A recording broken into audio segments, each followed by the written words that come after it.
1,000 years later. Say hi, May. May. Thank you.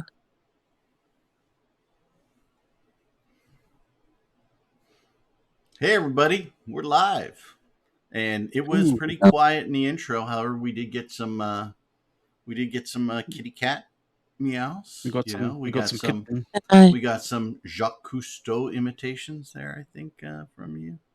May. We got that little Jacques Cousteau. So hello everybody, welcome to another edition of Push to Talk. Hi everybody. You know, I didn't even comb my hair for the show today. Can you believe that bullshit? I just woke up. I mean, you don't have much. I mean, your hair isn't long enough for it, really, to be honest. Yeah, it's terrible. So yeah, you don't exactly even have curly hair either. So no, I have poker straight hair, man. I mean, it is the straightest of the straight hair. And you're starting down that whole salt and pepper thing and dating yourself by talking about Jacques Cousteau. You know, I grew up watching Jacques Cousteau on TV every week. I know, me too. I grew up listening to things that referenced Jacques Cousteau on TV. And then he went batshit crazy, and then they took him off the air. So yeah. Yep. And then some big TV producer took his job. I don't know what. Sorry, movie producer, movie director took his job. Who was that? Yeah, I don't know what you're talking about. You don't remember? Who took over all the Titanic stuff and the deep sea diving thing and? Guess you're talking about James Cameron. Yep. Ah, okay, good. He basically reinvented Jacques Cousteau from scratch. Jacques. Good. All right. Cousteau. I'm just adjusting my my glasses. I have to wear readers all the time, and now you all get to see everything reflected. Right. Close all the porn tabs. Close all the porn tabs. We can see it reflected. It's just we can't quite tell what we're seeing that's reflected. Oh well, what you're seeing reflected is actually the Twitch broadcast of the show. So that's the black in the eyes is the actual. Oh, that's Twitch. Fair enough. Yeah, that's what you're seeing. That's fair enough. Now, if I look over here, you probably can't see the thing, but that is XSplit streaming, and we've got Dual Universe in the background there. Oh. Engage buzz key. So it does have a bit of a like a Google Glasses kind of thing. You're sort of like they're actually gunners. They look good, man. They look good on you. Well, my eyes have been really bothering me lately. I have an eye appointment on Monday, and I can't tell. Like the screen I'm looking at has a blue filter, but this screen over here does not. It's an older screen, but it's a better quality. Yeah. So I don't know. My eyes just have been very blurry lately when I try and read print, and pretty much like if I go to a restaurant, I can't read a menu. Yeah, like I think I'm starting to have a little bit of issue with like things with high degree of contrast between them, kind of thing, that sort of thing. But that's my issue with my eyes. Yeah.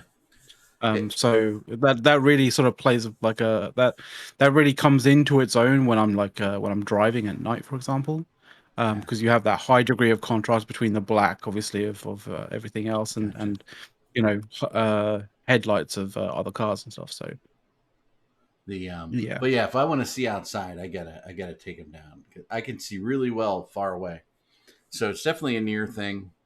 I guess there's a new eye drop out for people who are a little bit older. I'm not that old, but I'm a little older. Get kind of blurry close-up vision. There's eye drops actually for it now, so we'll see. We'll see what's going on. Either I'll get a prescription set of gunners or I won't. But yeah,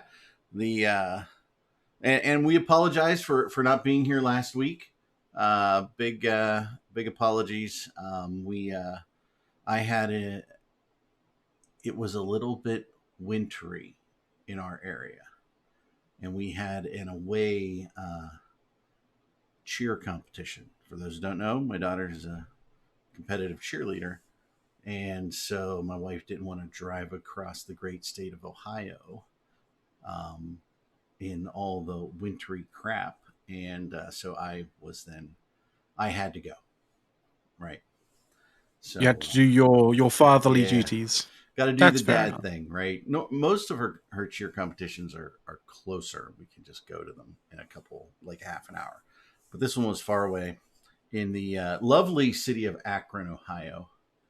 And so we just drove and stayed overnight. Actually, 3 girls didn't make it because of the weather that came in unexpectedly the night before. So it's a good thing we went out there. Yeah. But my wife doesn't like to do hair and makeup at 6 a.m. when they have an early slot in the competition. So we just drive out and stay. So I apologize for not being here. That's all right, man. But I am playing a little dual universe now. I don't, not a lot of gaming. But yeah, dual universe is fun. We got a nice big setup if anybody wants to come over and play with us. Kind of gaming when you can on your sort of time frame, your timetable. Yeah, I did a little bit before the show, but it's nice because actually the guy that got me into Eve, actually, we have a little organization out there. 2 of us ex-goons, one guy that we met in Atlas, 3 ex-goons, sorry, and one guy we met in Atlas. 2 ex-goons. I'm not an ex-goon. You still are a goon. Yeah, they don't play anymore, but they did, and we had great fun together in Eve. So they built this giant base complex with a space elevator that takes you up 200K to the space station. So that they build. I can't do any of this stuff. That's pretty cool. And so it's a little bit nice too because the training is time based like Eve. So, but you build your own ships parts at a time. So you have to build all the industry, right? And it's not like Eve. You have industry in a station. No, you got like 3D printers. You got smelters. You got, all kinds of things. But they did just add passive mining. Surprise. Can I replicate my my hot Earl Grey? No, you don't have to eat. There's no eating required. So no need for that. But yeah, you have. And the other thing is you have like production facilities from extra small to extra large, depending on what you want to build. But there are people building like replica ships of like Star Trek ships and Star Wars ships, and you'll see them around. A lot of our ships are named after Eve ships. So, are they styled after Eve ships as well? Not really, no. It's hard to do, but like there's a whole thing. There's atmospheric fuel versus non-atmospheric fuel, like space fuel. And they added mining of asteroids, which mining used to be like the worst thing in dual universe. Not that we're really talking to it, but I just am. You used to have to like scan for it with a hand scanner and then dig through the planet for it and then mine it out with your scanner, right? Now they have passive mining on the planets, which is pretty good. And then in space, you can scan down asteroids. Like I think it's today. I think DeMorg is scanning down asteroids, and you still dig through the asteroids to find things. And it's the old style mining in asteroids. But I'm not a massive fan of passive passive mining, but I don't see it as basically being the worst sin that you could ever put into a game like Caleb thinks it is. So it's interesting. Well, you're misrepresenting me. I just think that there should be labor applied to meaningful activities, and Eve mining could be a meaningful activity. It's not so much these days, but it could be. I'm okay with passive income. I'm okay with passive ISK income in the form of taxation and services. I'm okay with passive should burn in hell and passive income in the form of PI and things like that. I just don't think mining, which should be an active thing in space, should be passive. Passive income should burn in fucking hell. I think my personal opinion is active income should be higher in ISK per hour. Like significantly, and passive income should be a thing, but it should be very low, very limited, and it's not sort of scalable infinitely. I'll give you an example of kind of what we see here in the passive. So you're going to make about, let's just talk in terms of ISK, right? Just as we all understand. Mm-hmm. You're going to make 1 million ISK per, land tile that you own on a planet. Okay. You're going to make about 1 million ISK a week. Yeah. The upkeep on that tile is half a mil a week. Okay. So it's pretty balanced, and I'll give you an example. And everything is blueprint based, right? Very similar. It's very similar in some things to Eve. So like a blueprint for a medium storage crate is probably going to cost you $2 million just for the blueprint. Yeah. Mm-hmm. Right. Or you can, and they have marketplaces and things like that, and you fly your ships around, and it's kind of cool. I like a space elevator. The space elevator is cool, and we just have like the mini space elevator. We got a fund 50. So that's the other thing. You can build things. So let's say you put together a really cool ship, McLeod. You can then make a blueprint of that ship, and you can DRM it, and you can sell it. So basically, that's pretty cool. Blueprints of the ship can only be created by McLeod, and if you want his ship, you have to buy the blueprints from him. Is there an NFT for that? Pretty nice. I knew you were going to say that. I knew you were going to go that direction. Like, thank God that there's no NFTs. It's good, but I know that like the thing is that NFT sort of advocates would be like, well, this is the kind of thing that NFTs would be able to do better than anything else. It's like, well, no, because they're doing it there perfectly fine. Mm-hmm. You don't fucking need NFTs. Fuck off with that shit.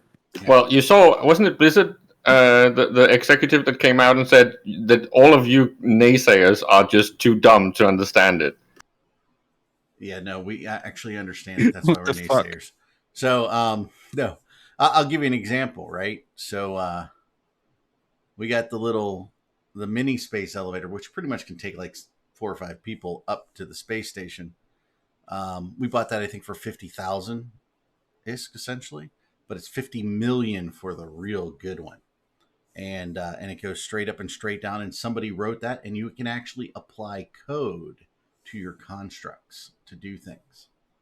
Yeah. So like when you go up in space, like McLeod, you'd be sitting at weapons and weapons radar.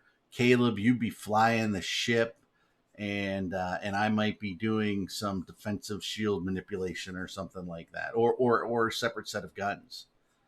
We need shields diverted to the front. Yeah, but it's very much like you can put multiple. I mean, it just depends on how big you make your ship. Some ships have shields, some ships don't. And there's a safe area, and there's a non-safe area, right? And you can go into the PvP area, and you fight everybody, and it's kind of fun. I haven't done that yet, so I don't really know if it's fun, but I hear it's fun. And I think the coordination that you have to do in order to be able to have a larger ship sort of work, with people running multiple stations and stuff like that, like in order to keep the ship optimal, in, say, for example, a firefight. Like I think that's I think that's pretty good. I think that's a challenge, and I think that's an interesting challenge as well, like an interesting and fun challenge at the end of the day. So that's pretty cool. Yeah, it is kind of nifty, and you kind of build your bases and ships any way you want. Cool. And you can have like land speeders too. Little hovercraft. Well. Oh, okay. Not like hover bikes or something like that. Like, I'm not allowed to talk about land speeders and land speeder skins. The interesting thing is the devs on this game tend to take some feedback, and it's interesting. They say, by the way, it's still an alpha or a beta, and they will, their dev blogs read interesting, right? And when you compare them to CCPs, right? It is okay. We did this because of this, and this is what we're trying to achieve. My God, they're actually giving reasons? Yeah, they actually give reasons. Fuck me. And by the way, in the latest change, I sorry, go for it. Patch too. Are you talking to us, Horrendous? My God. Yeah, he was. He said. Yeah, I bet they actually release patches ahead of the patch too. Patch notes ahead of the patch. They do. The other thing, months, by the way. But one thing they in the latest patch, they made territories cost you $1 million a week. Wait, what? Patch notes before patching? Yeah. What universe is this? They're fucking cheap adhering to industry standards. Yeah, Jesus find Christ. the Lost. It's dual universe. I can't even remember if I paid for the software. I mean, I've had it for so long, but I don't really play it. I'm like okay, I can do. Hey, I'm playing a little bit, right? And then I leave. Like, hey, like last night we mined an asteroid. Okay. But I played for like an hour and then I was done. I went and they kept mining the asteroid. But anyway, the interesting thing is in the latest patch, they made territory rent payments basically $1 million ISK. And I'm just using ISK generically. They use some other term for it, guys. And they found that the yield and everything very quickly on the ores that are on those areas, pretty much you broke even. So they immediately went in once they figured this out. They like monitored it and they said, okay, we're going to reduce the cost of territories to half of that. And then the other thing is you have to spend charges because you have to scan your territory for the highest concentration of the ore you're mining, right? So if you're looking for bauxite, you use scanning tools, like a little mini game, right? And you find the highest concentration that you can. And if you get it, like the higher that percent gets, the more it brings to the surface immediately. Okay. And you can go immediately after you calibrate your mining unit and go pick up that ore, right? And then it mines passively after that, right? And then you come back every 72 hours and you can recalibrate. The nice thing is if you have territories all over the map, you can have a VR utility where you just go into the VR utility and recalibrate from your main base, all your remote things. You just go pick up the ore when you need it. And that's all in pretty much the safe zone. I mean, you're not going to get rich. You're not going to have enough ore to make really big ships and do really big things, but you have some income, right, that you can have on a regular basis. You really have to go out and mine asteroids, which are just, I mean, there were 3 of us on this asteroid, and the one guy had been there for 4 hours mining the asteroid, and then I came up with another guy. We had to fly our ship there, right? And then I came up and I'm mining for like an hour, and they were still mining for hours after I left. Just one little asteroid. This wasn't big. It was just filled with stuff. So it's so the non-passive, vastly more wealth involved in that, right? Basically, I got in an hour what I get in a week from 2 or 3 territories. Right? Yeah. So, but the graphics aren't amazing, but the things are easy. I mean, they're not bad graphics. They're just not, it's not gleaming, cool, sleek ships like Eve, right? Your ships are a little more, a lot of it. More there's a fair amount of what would you call it? Procedural generation, right? There's a degree of procedural generation going on. Yeah. But I guess like when it comes to the actual player derived stuff, it's kind of a bit like Minecraft. Is it? It is, and they have tools that you can, like, let's say something's a square block, right? They have tools that you can make it anything. You could like whittle it into the shape of a canary if you wanted to spend the time taking one block. They call them voxels. Yeah, voxel. That's the one. Yeah, I was literally googling that, going like it's a certain kind of engine tech. Yeah. Yeah, so it's kind of interesting, and the voxels are always there. You're just laying a skin over top of it, really. Right? Yeah, yeah. And every week the asteroids regenerate, and you have to rescan them. Oh, okay. You have to rescan them once they regenerate. You actually have to scan an asteroid, just like you have to scan a territory to know what's on it. And different planets have different stuff. Are we sending notes to CCP from this? Well, yeah, they can just listen to the show. Okay. You can just go play like No Man's Sky for a bit if they want. It's more of a compare and contrast. And somebody in the audience said they were having great fun playing No Man's Sky, right? And I've not played that one, but I'm sure it's pretty interesting, and it's similar. Oh, okay. By the way, we did. Oh, you're talking about Dual Universe? Okay. Yeah. Sorry, my bad. In Dual Universe, we figured out from 200, K up in the sky, where we're in geosynchronous orbit with our space station, you can jump off the space station and land safely on the ground. You can die, but your jetpack and everything. We'll zero out that terminal velocity. Well, yeah, you can get up to 4,000 kilometers per hour on the way down, and then your jetpack slows you up a little bit there. Oh, that's not bad. You don't just burn up in the atmosphere. One of the big problems they have is everybody would park their ships and just leave them littered all over the marketplace area and things.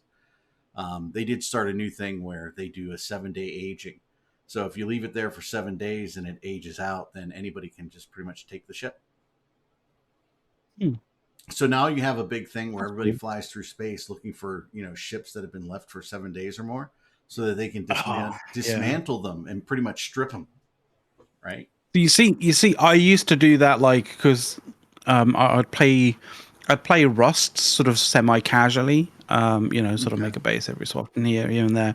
Like generally tend to sort of go on the servers that have 1 month wipe cycles. Okay. And sort of halfway in, so 2 weeks in kind of thing. And it was always kind of an interesting sort of thing, because you'd go around almost like a treasure, sort of like a Tomb Raider kind of thing, style thing, and look for bases that are looking like they're starting to decay, because Rust has this really kind of cool thing, which I kind of feel would be really interesting in to some degree in Eve, where you have to have materials to keep your essentially keep your bases and that kind of thing essentially up and running and not crumbling away into dust. And if that particular resource location has a finite amount of space, you have to keep topping it up all the time. It's not a case of you can just put a huge freaking stack of it and you'll be fine for 10 years. Gotcha. But you have to be around to kind of keep on stacking it up. But obviously, when big kind of groups make massive bases, the complexity and the size increases the amount of materials needed to keep that from basically degrading. It kind of goes a little bit exponential. So you have to, big huge bases have to basically have the material cupboard stacked up say every sort of 5 or 6 hours, and if they don't do that, it starts to crumble away, and when it crumbles away, you can essentially get into those bases very easily and potentially loot a lot of stuff that you're looking for as a casual player, which is really, really fun. Cool. Yeah, it's a mechanic that's worked really, really well in terms of stemming the issue that they had in the game, where large groups would come in and just make freaking insanely massive bases.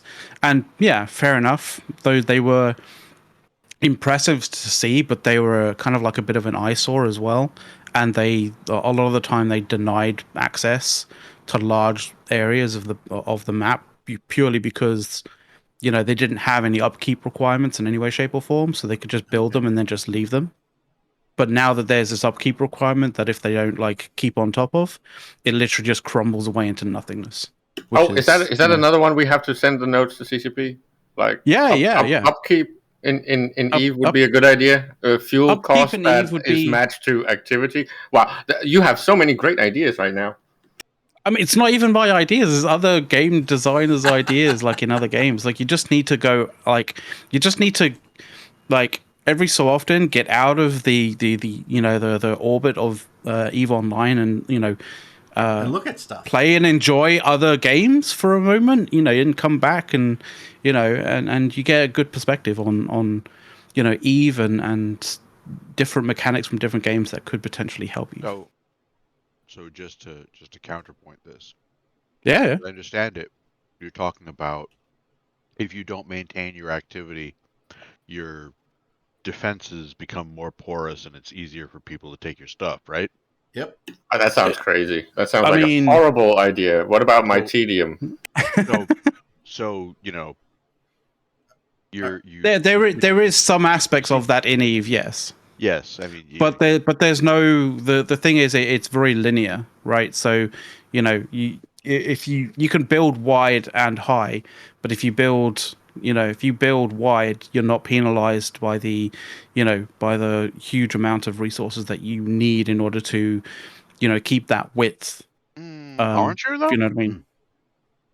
Hey, to some degree, but it's not exponential in terms of its upkeep, and that's the difference. It's not exponential now, and that's the big difference.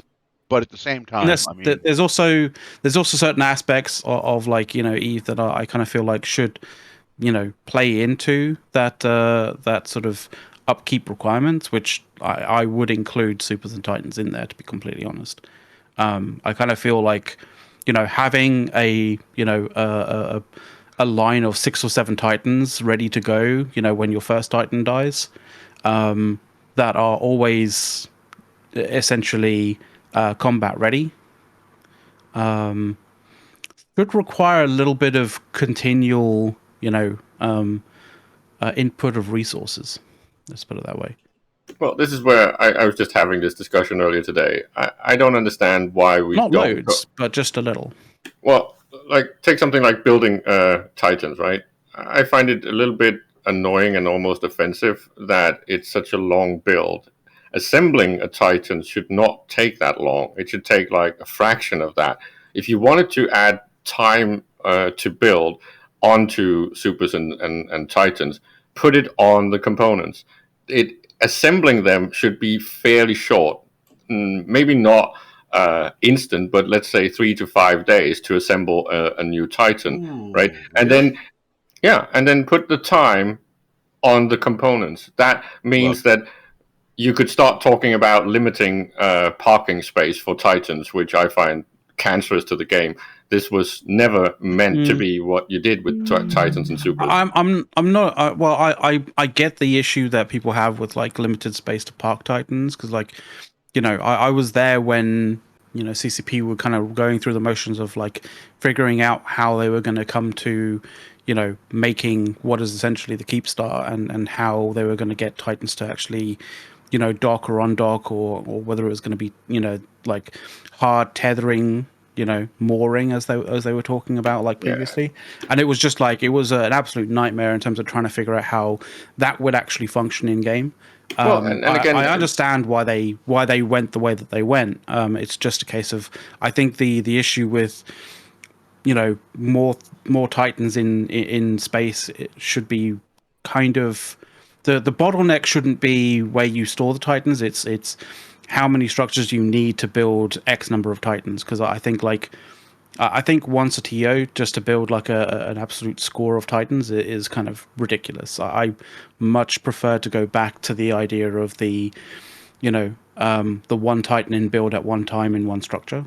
And then this is why I suggested that if you wanted to do this in stages, I would say make it so that you cannot actually have a Titan or Supers in personal hangars. They're only in corporate hangars. So you would have to plan for these things. So you can, as soon as it's assembled, you can undock it and you can't redock it again. It's just, we have to go back to something similar to what we had in the past. I'm not saying that I would completely limit it, but it needs to be more like the old suitcase model, because these things need to be considered what they're supposed to be, the biggest artillery toys in the game, and they're meant to shoot other big artillery toys and, in my dream world, structures. You can't damage a structure without a Super or a Titan. That's just... And then it's like, but what about the little guy? I was like, come on, stop talking about the little guy. If you can't afford a dread, you can't destroy a structure. You shouldn't be able. You shouldn't have to gimp a tank to the point where somebody with a spoon can actually effectively attack it in some way, It's shape, or just form. dumb. Like it needs. You need the right tools. Like I know that's a ridiculous example, obviously, but like I just wanted to sort of say, like to Goonie DuPont in chat, like. I get the hurdles. I understand that there are lots of hurdles in the game. I just think that the hurdles are at the moment placed in the wrong areas. Like I would want to remove hurdles in certain areas and place hurdles in certain other areas. Like because I think the hurdles at the moment are gimping people in the wrong areas. Totally. And That's Caleb, though, I gotta disagree with your you should need a super to shoot structures. That's ridiculous. You should not need a super to go blowing up Raitarus and Astra houses. Well, maybe capitals like dreads, because dreads have always been an anti-structure thing. Like, I'm just saying that the weapon type that you have to apply needs to be what is considered large or extra large. Otherwise, you're not denting that thing at all. Okay, that's large or extra large. I could totally see. That means you could do it with frigates. Because bombers use large weapons. Torpedoes that's are true. battleship That's true. scale weapons. That's true. That's true. I forgot about that. And again, if you can come up with a doctrine that does actually apply the extra large or X large. If you're now you're changing it. I mean, people have wondered whether they want about making a attack battle cruiser version of a battleship, right? Mm-hmm. And technically, when you're looking at it, like a battle cruiser generally tends to use medium guns. Yep. The attack battle cruisers are the exception to that rule because they have the the bonus to allow use battleships, large guns. So it makes sense that if you're doing that with battleships, they would have to use like one XL gun, right? Well, and I think you know what I mean, Arendis. The details about the actual fittings and the actual types, of course, is more your area of expertise. And I would accept some sort of overbearing where if you're bringing 100+ medium weapons, maybe they start acting like a large weapon and a large like an XL. So I would accept something like that. But what I'm just saying is you need to bring the force. That's what that mechanic is supposed to represent, Caleb. That's the damage threshold. Exactly. Or it doesn't pause it. That's already there. But I think that as a cap instead of a debuff is a mistake. I think it should be some sort of resistance to the size of weaponry. Instead. Okay. Now evict people out of a wormhole. Well,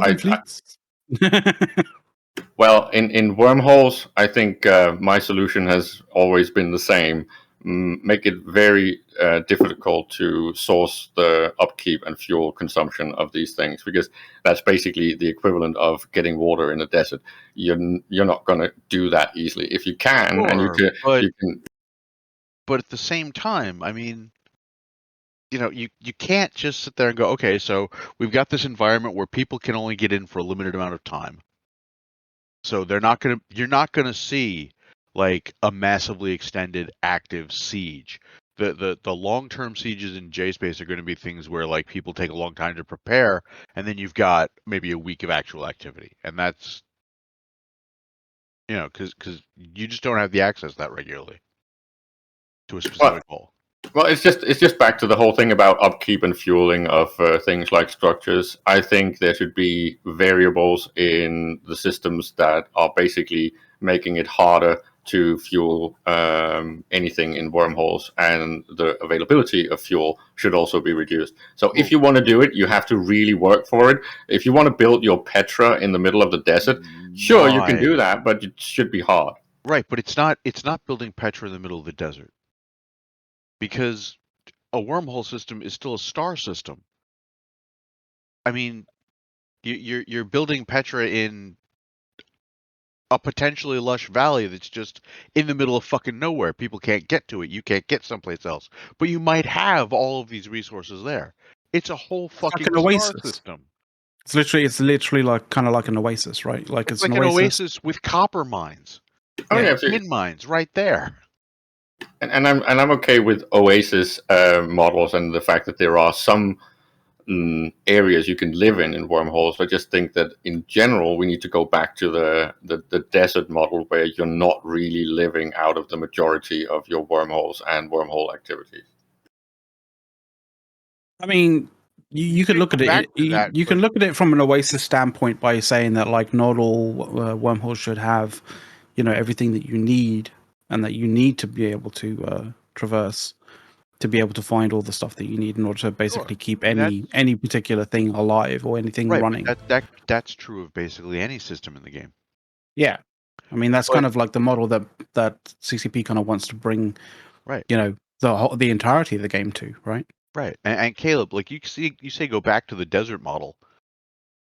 Like a decade ago, I was living in J-Space. It was never the desert model. No, I got figured out pretty early on, but the point is that it was built to be something you go into and leave again, and yeah. Well, yeah, but like that was the intention of the initial design, but like right, but this reason why mining was intended to be something that you needed to do entirely within your one ship. Yeah. Oh, are you going back to jet can mining? I am. It's well, I mean, we are kind of going back. Earliest and simplest example. Yeah. If CCP is going to tell us for 15 plus years of game development, the emergent shit is great. We love it when you guys figure out how to do things that we didn't anticipate. Then suddenly saying, "Oh well, yeah, but that's not what was intended," but not that, please, is hypocritical. Well, but figuring out how to do bucket chains is not exactly the same as figuring out how to live in the desert permanently. Sure it is. Figuring out how to use your tools to overcome a challenge. Yeah. I mean, people go into Eve because of the sandbox nature. Like, right. If you don't want us to find ways you didn't anticipate to do things and ways to get around your limitations, don't teach us to do it.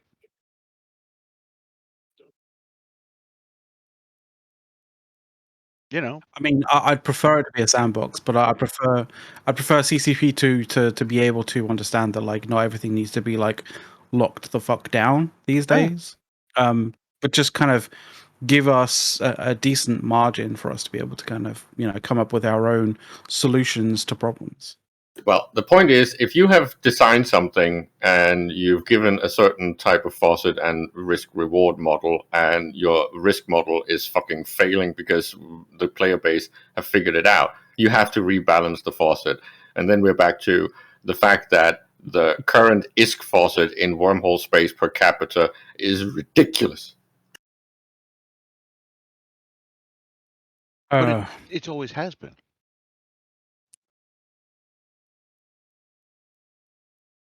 Like, you've got limitations on what you can get in there already because you've got to get shit in. So, yeah, the money has always been ridiculous in wormholes. The idea was getting the stuff in and getting the stuff out. Right. Obviously, there has been people using and abusing the what is it? The various different kind of new mechanics added to the game to be able to get things out much easier than they used to be able to. But that's been changed kind of recently. So. And don't get me wrong, it's always fun when the player base manage to figure something out and effectively break your game design. But that should not just let you just roll over and say, okay, this is fine. That might be fun for the players for a while, but if it breaks your entire sandbox, you have to fix it. Even if the players start whining because they can't do weird hacks to your game. You have to build your sandbox in a way where you understand what the hell is going on. And when things get out of control, you have to be upfront with your players and say, here is the problem. This is the exact chain of events that caused it. Because, we have all this data. We can actually look at that shit. Yeah. And we'd like to hear from you how you think we can address this. Yeah, we have to find a way we will have a dialogue about how to fix this. We have to find a way to stop Arendis from continuously insta-killing giant dragons because he found the loophole. Yes, I remember your loophole, Arendis. I mean, the answer to that. Caleb's talking about a stupid rules hack in 3rd edition D&D. It's the best hack I've ever heard. Basically, it hinges on the fact that monsters with damage reduction bypass damage reduction equal to their own. So 2 dragons of the same age and same size can hurt one another is the intent. At the same time, falling damage is treated as you inflicting it, so it bypasses damage reduction if you have it. For that exact reason of, we're trying to make this so that monsters with monsters with damage reduction can still take damage if they fall. They can't jump off of orbital platforms and land giggling to themselves because it takes a +1 weapon to hurt them. But they need to be able to do that superhero land, I know. And if they just die straight away, that really ruins the film, right? So the loophole, the loophole is that if you've got a dragon flying at you at full speed, right? You make yourself the ground? No. Basically exactly that. Like you take the biggest, most badass, ridiculously overpowered ancient dragon in D&D, and as it's charging at you, you throw up a wall of force 5 feet ahead of it. It's flying, so it can't stop, and now it hits that wall of force as if falling at that speed, doing its own doing falling damage to itself through its own damage reduction. It's like a 3rd level wizard spell, and it will break any dragon's neck. So you can see how many 3rd level wizard spells that Arendis can actually cast. So he can basically stand there farming giant dragons all day long and just power level like a motherfucker. That's like the sort of 200 IQ move that I would have expected to see on Lord of the Rings. That'd be amazing in that. Just fuck the Eagles. Just And the point is that from a game design point of view, right, it's really cool and fun when these 200 IQ events happen, but it must be the responsibility for the developer to say, okay, this was cool, this was fun, this was amazing, we have to shut and plug this hole. Yes, I totally agree on. When you find a game damaging loophole, it needs to be fixed. But you can't just sit there and suddenly go, oh my god, this thing that we've been totally cool with for a decade is suddenly a game damaging loophole. Yeah, and that's the main problem, right? Because the game developer also needs to then acknowledge and say, well, why did we not fix this before, right? How many years did we get free fucking moon goo because of the moon goo bug? 3 years, 4 years? Oh yeah, with what the fuck, Ferrogel, right? Yeah, where it just completely kept giving it to you for free. It's like, okay, this is nice. This is where I think a lot of we need the AFK income back. It's like, yeah, because you were just tapping that faucet like crazy people for 4 years and no one fixed it. Which alliance had that kind of thing about Ferrogel for a long time? I can't remember what it was. They used to be shock troops for Pandemic Legion. Oh, they were Germans as well. And it's the same with it was a German group. Like the infinite guns were allowed for what, 2 years at least since they reported it? It was Evoke. Having trouble with the idea of German shock. And then we have to start talking about drugs, don't we, Arendis? I mean, is there ever a time not to talk about drugs? Well, if we talk about German shock troops, we have to talk about drugs. It's almost required. Well, I missed that. I was typing in chat. But that seemed like a very awkward pause, which was fantastic. I was just seeing a picture of the big red boat pointing, going, I know that one! I know that one! Oh yeah, he totally would. he'd regale us with his own variation of World War II. But it is relevant, right? Because there were so many ideas on the table when it comes to drug production in EVE Online, and the whole thing with smuggling and all these amazing gameplay ideas, and then CCP kind of didn't find the right way of doing it design-wise, and then it felt like they just flipped tables, said, "Okay, I give up. You can deal with this yourself. Fuck it." That could be the fucking tagline for EVE Online.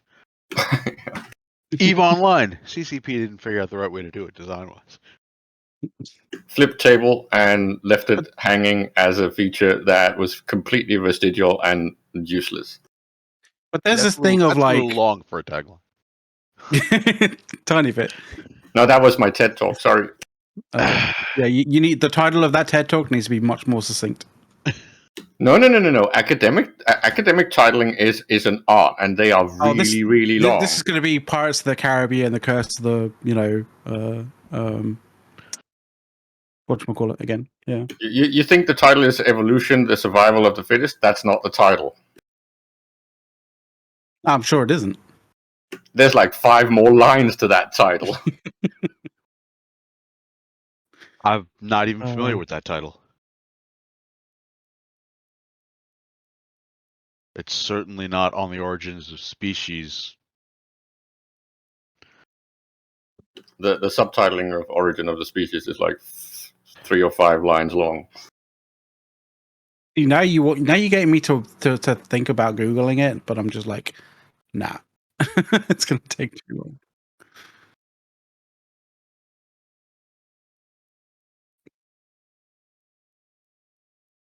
Mm-hmm.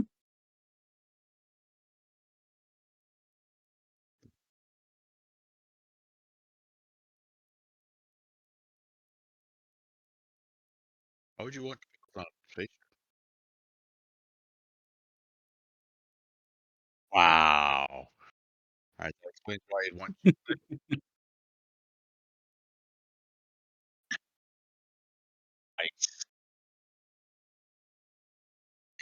Nice.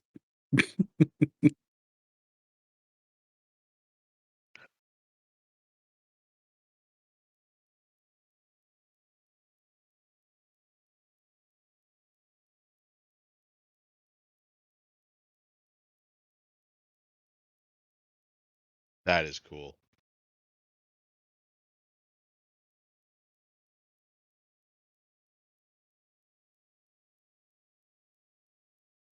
By the way, just to get back to one of Caleb's favorite topics. I think you were muted, by the way, Eric. Oh, for whatever reason. Favorite topic? What are we going to talk about? Slots? Yeah, What? you were. No. Eric was talking NFTs? about dual universe stuff for a second. No. Wait, what? What, Caleb? Yeah, I did. Are we going to talk about NFTs, cryptocurrency, or slots? It's gonna be NFTs. This week, I think it was this week. It might have been late last week, but it definitely since the last time we did the show. Oh, surely the talk should be crypto.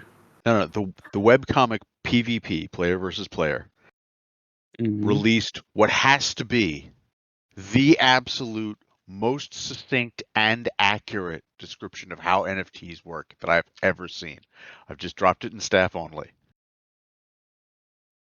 Oh man, this is much shorter than that video that I watched. And this is really simple. You sell an idiot nothing and give them bad art as their receipt. Bang! There you go. Yep, that is pretty much exactly it. Right there, in one, nailed it.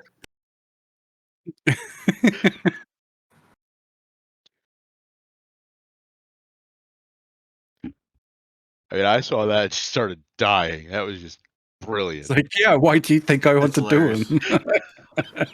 It does have one really positive side effect, at least from my point of view. It's all these old meme people and stuff that are basically putting out their memes, selling them as NFTs, and making a bucket load. So they're basically getting all the value back for all the years that this stuff has been used in the public service without them getting anything from it. I really support that. I mean, it's not like they produced memes with the intention of making money off of them. No, of course not. But they have now been proliferated so much that they have become pseudo-famous, and it does actually impact their life. And I think it's valid that they get some sort of monetary compensation for that. I really support that.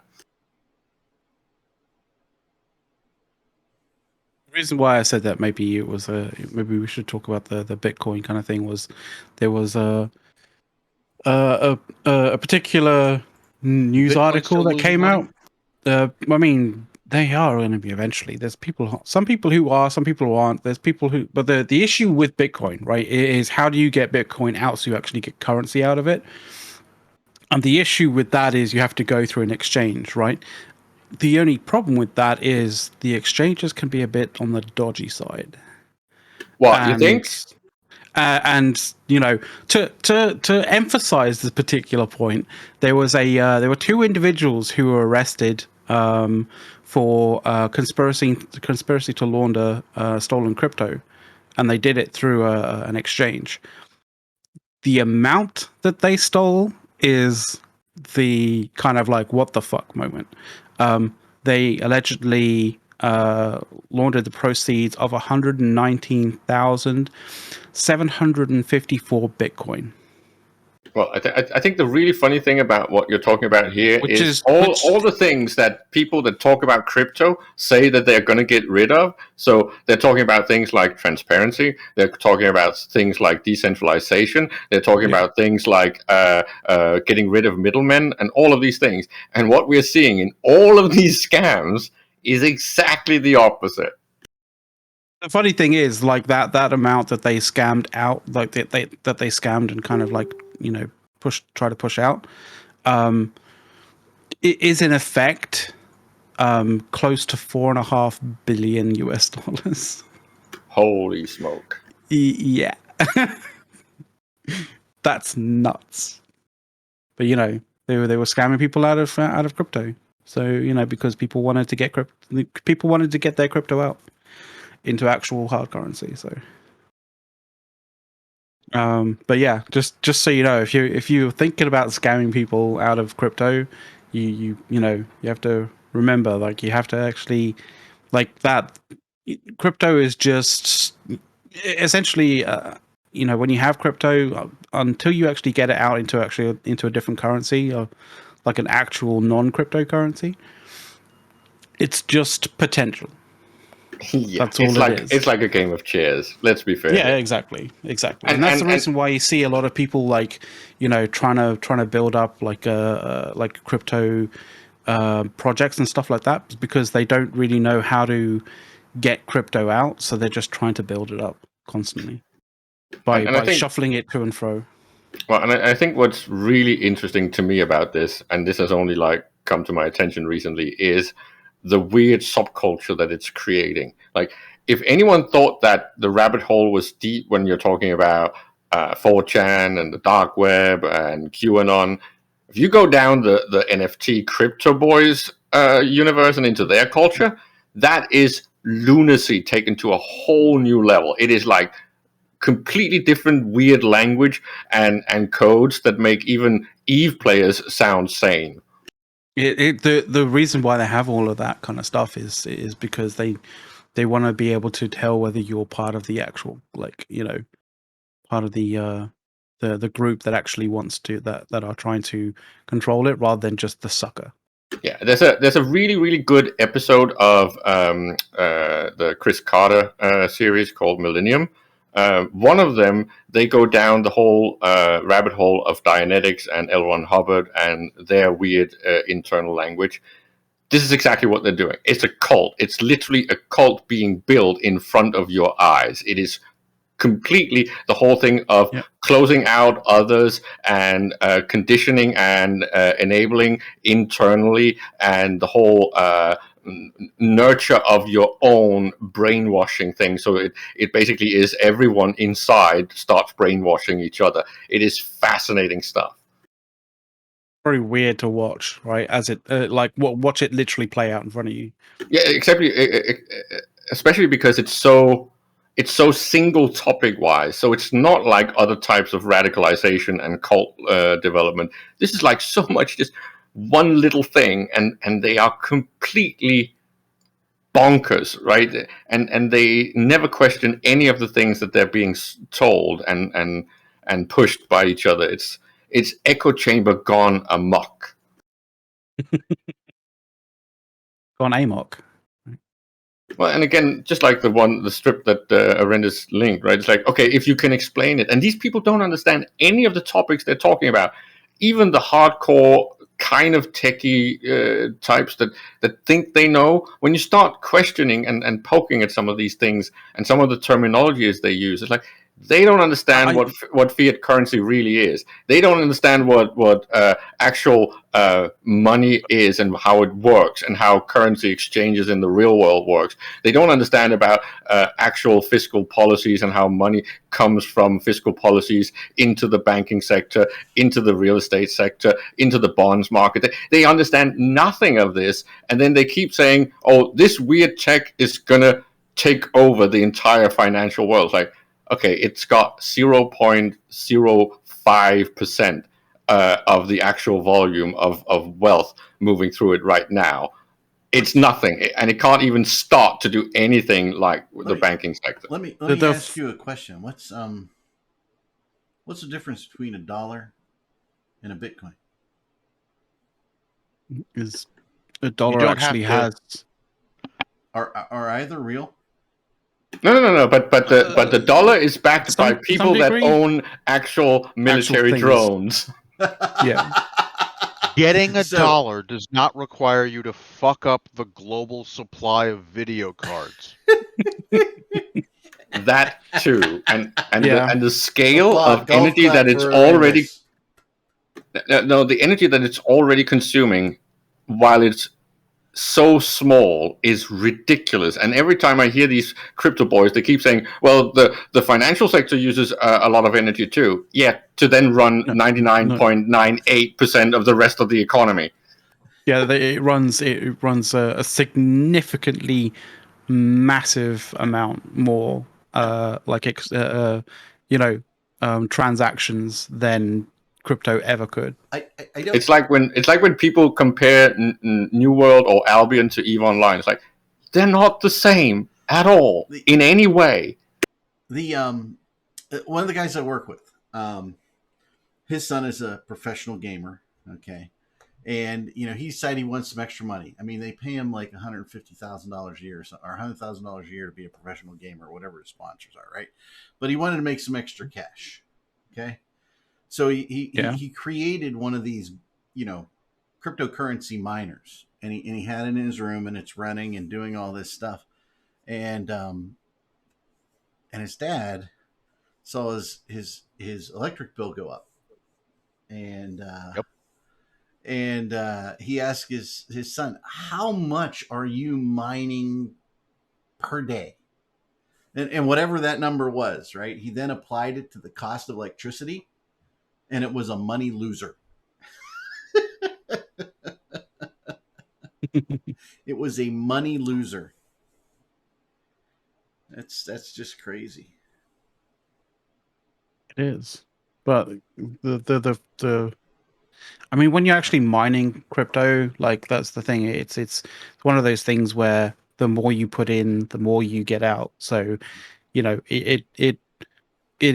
it's incentivizing the fact that, like, if you already have a lot of money, you can make more money, which is almost the opposite of kind of what crypto was hoping to be. No, it's not. And to a degree, it's the opposite of what crypto claimed, but it's claimed. Oh, sorry, yeah. Yeah. Good fucking point. It's and that's how all scams work. Yeah. You're not wrong there, mate. So, I mean, we're expecting the Super Bowl here tomorrow to be riddled with crypto commercials. So, yeah, it'll be full of them. Fucking Christ. So, yeah, that's gonna be bad. Oh, speaking of sports, that's gonna be great. Are you kidding me, Eric? All I know. Have you seen how the horror show that is the Winter Olympics? Norway is getting their ass kicked like crazy. Damn. What? Yeah, they're massively losing. They still haven't done the figure skating. Was it medals yet? Have they? Well, I'm just saying this No, because they haven't heard the doping thing. But what are I don't? I'm saying that Norway is actually not number one this time around. This has not been seen since the Winter Olympics in Turin. So I'm just a little bit shocked and appalled. I'm enjoying watching the snowboarding I'm half going to pipe. tell you, winter sports are my favorite sports, my favorite Olympics to watch. Okay. And it's the Norwegian Olympics. It's supposed to be Norway only. Growing up, right, I was a long distance runner, track guy, all this, but Summer Olympics just do not appeal to me at all. Okay. I love the Winter Olympics, always have. And I was a skier when I was younger, so that did a little bit of it. But I will tell you the extent to which I have seen this Olympics. I read a story that Shaun White placed fourth. I read a story about, hey, the 15-year-old figure skater may have been doping, right? And I saw a picture of the ski jump area, which looked like a nuclear waste area all around. Yeah, okay? That was horrible. So that is the extent of my Olympics. I have watched zero of what NBC has put out there. I've watched no sport. And I love the Winter Olympics, and I'm usually the guy who will be sitting there watching everything. That's. Why did you give it to China? This whole shithole thing. It's just cancerous. Okay, it has little to do with China, and more to do with I'm just tired of athletes. It's a degree of politics. Degree of politics. General. Okay, just tired of it. But it's not just about politics. It's about the corruption that has been caused. It's the same with how I feel about FIFA this year, right? It's going to be in Qatar. It's like, why are you even putting it in that? You're basically selling out completely. It's like ridiculous to have a football cup. What the hell are you talking about? We've known that FIFA people have known that FIFA has been corrupt for such a long time. No, it's just that nobody can be asked to fucking deal with it. What the hell do you mean selling out? That implies they hadn't already. Yeah. They have been bought and sold for like a decade at least. Well, and I'm okay with a certain degree of corruption that's acceptable as long as it's still being hosted in locations that can actually effectively host it. I want to go back to the old days of the Olympics, okay, where we had the Iron Curtain up, and you had the East German, team out there.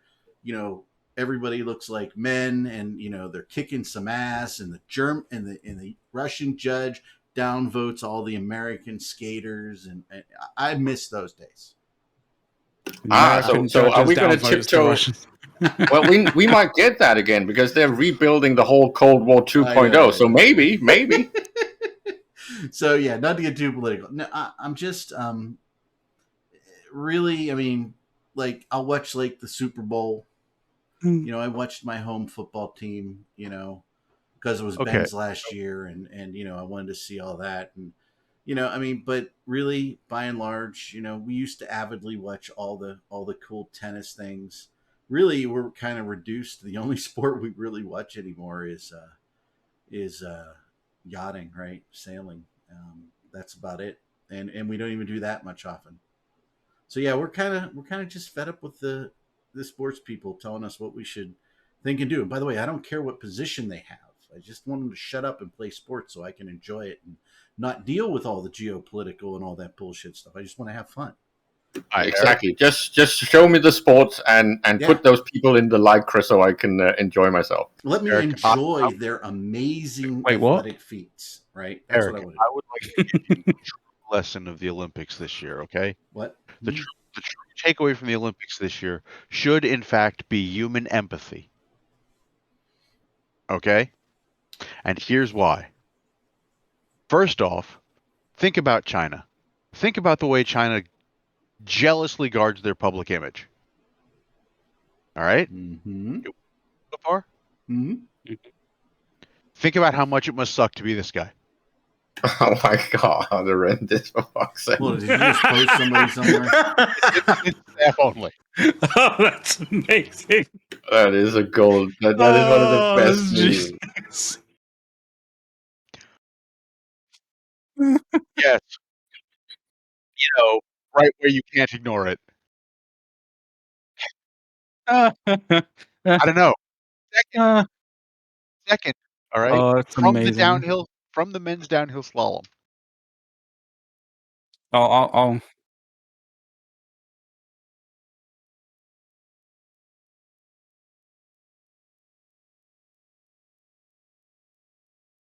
Ski jumpers?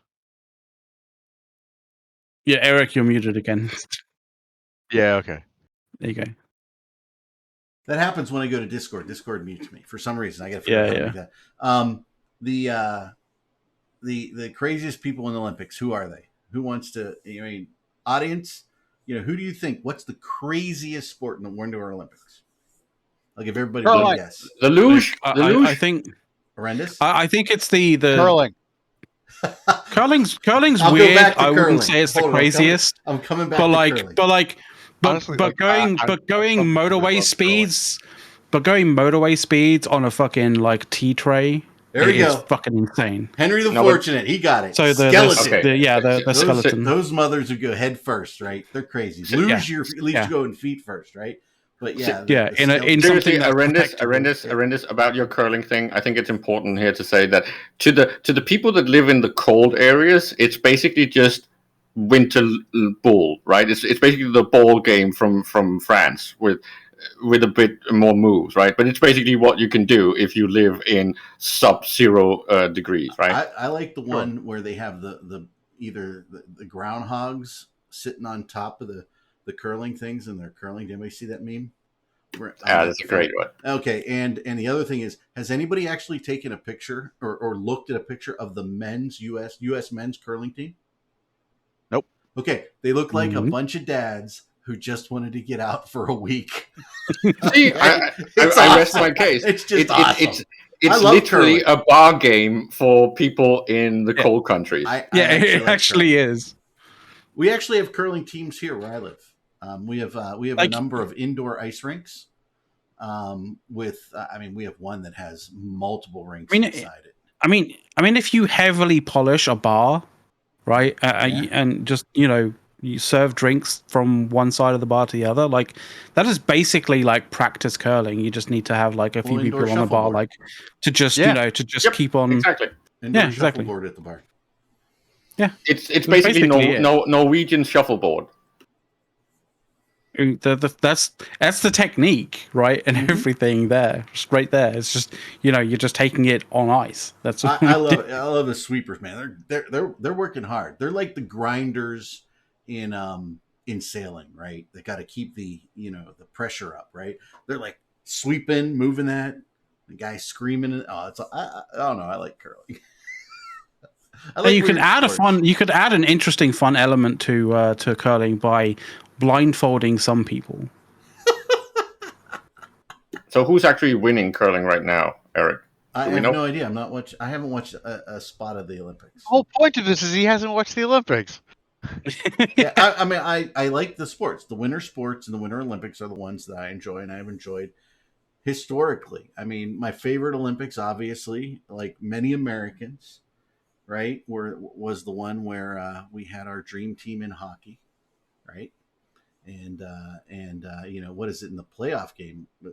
The final was anticlimactic to us, right? Because the whole thing was to be able to beat the Russian team because they were just so good, right? They were amazing. But yeah, Miracle on Ice. That's a great movie if you haven't seen it. Mm-hmm. But yeah, I mean, I don't know. I like celebrating sport. I like celebrating athleticism. But I just think in a number of the years lately here, it's just taken on a sour taste to me, at least. So I just avoid it because I want to be happy. I don't want to be sad. Oh, was our game not set to EVE Online? I see Brisk just set it to EVE Online. Yeah, no, Brisk being the MVP changed it for us. MVP, baby. Yeah. Yeah. Thank you for that, Brisk. Yeah. I have no idea what we were on previously. He is the JJ Watt of the Imperium news team. You know, a lot of blocking, a lot of tackling. He's highest paid too, highest paid salary for his position in the Imperium news team. So. Oh, you know what they say: more money, more responsibility. So right. you No know. more money, more trouble. Mo money. That's why I don't get paid fucking anything, because I know. want that responsibility. No responsibility. They have no responsibility. We get $0. And I personally, I'm fine with that. I also have to apologize to Me Too, because I just checked the recent stats and Norway is back in winning positions. On the there Olympics. we go. So it's fine. See? It's back to normal.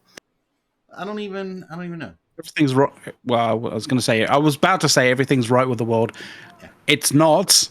I'm gonna say, if, you know. But Norway being back on top is, you know. You guys know the picture that I just bought, right? Babylon 5 picture, right? I'm gonna say, you know, if for some reason some of those there's a special little tax thing going on in the U.S. here that we're gonna get a few shekels back for. If those things are still for sale and we get those few shekels back, I'm gonna buy one of those and we're gonna give it away to our folks at Watch. We'll give one away. Ooh. Oh, that's pretty cool. Yeah, and nice. So the pretty cool. So I mean, we're talking like, you know, June, July, guys. But there's a possibility that there'll still be one or two available.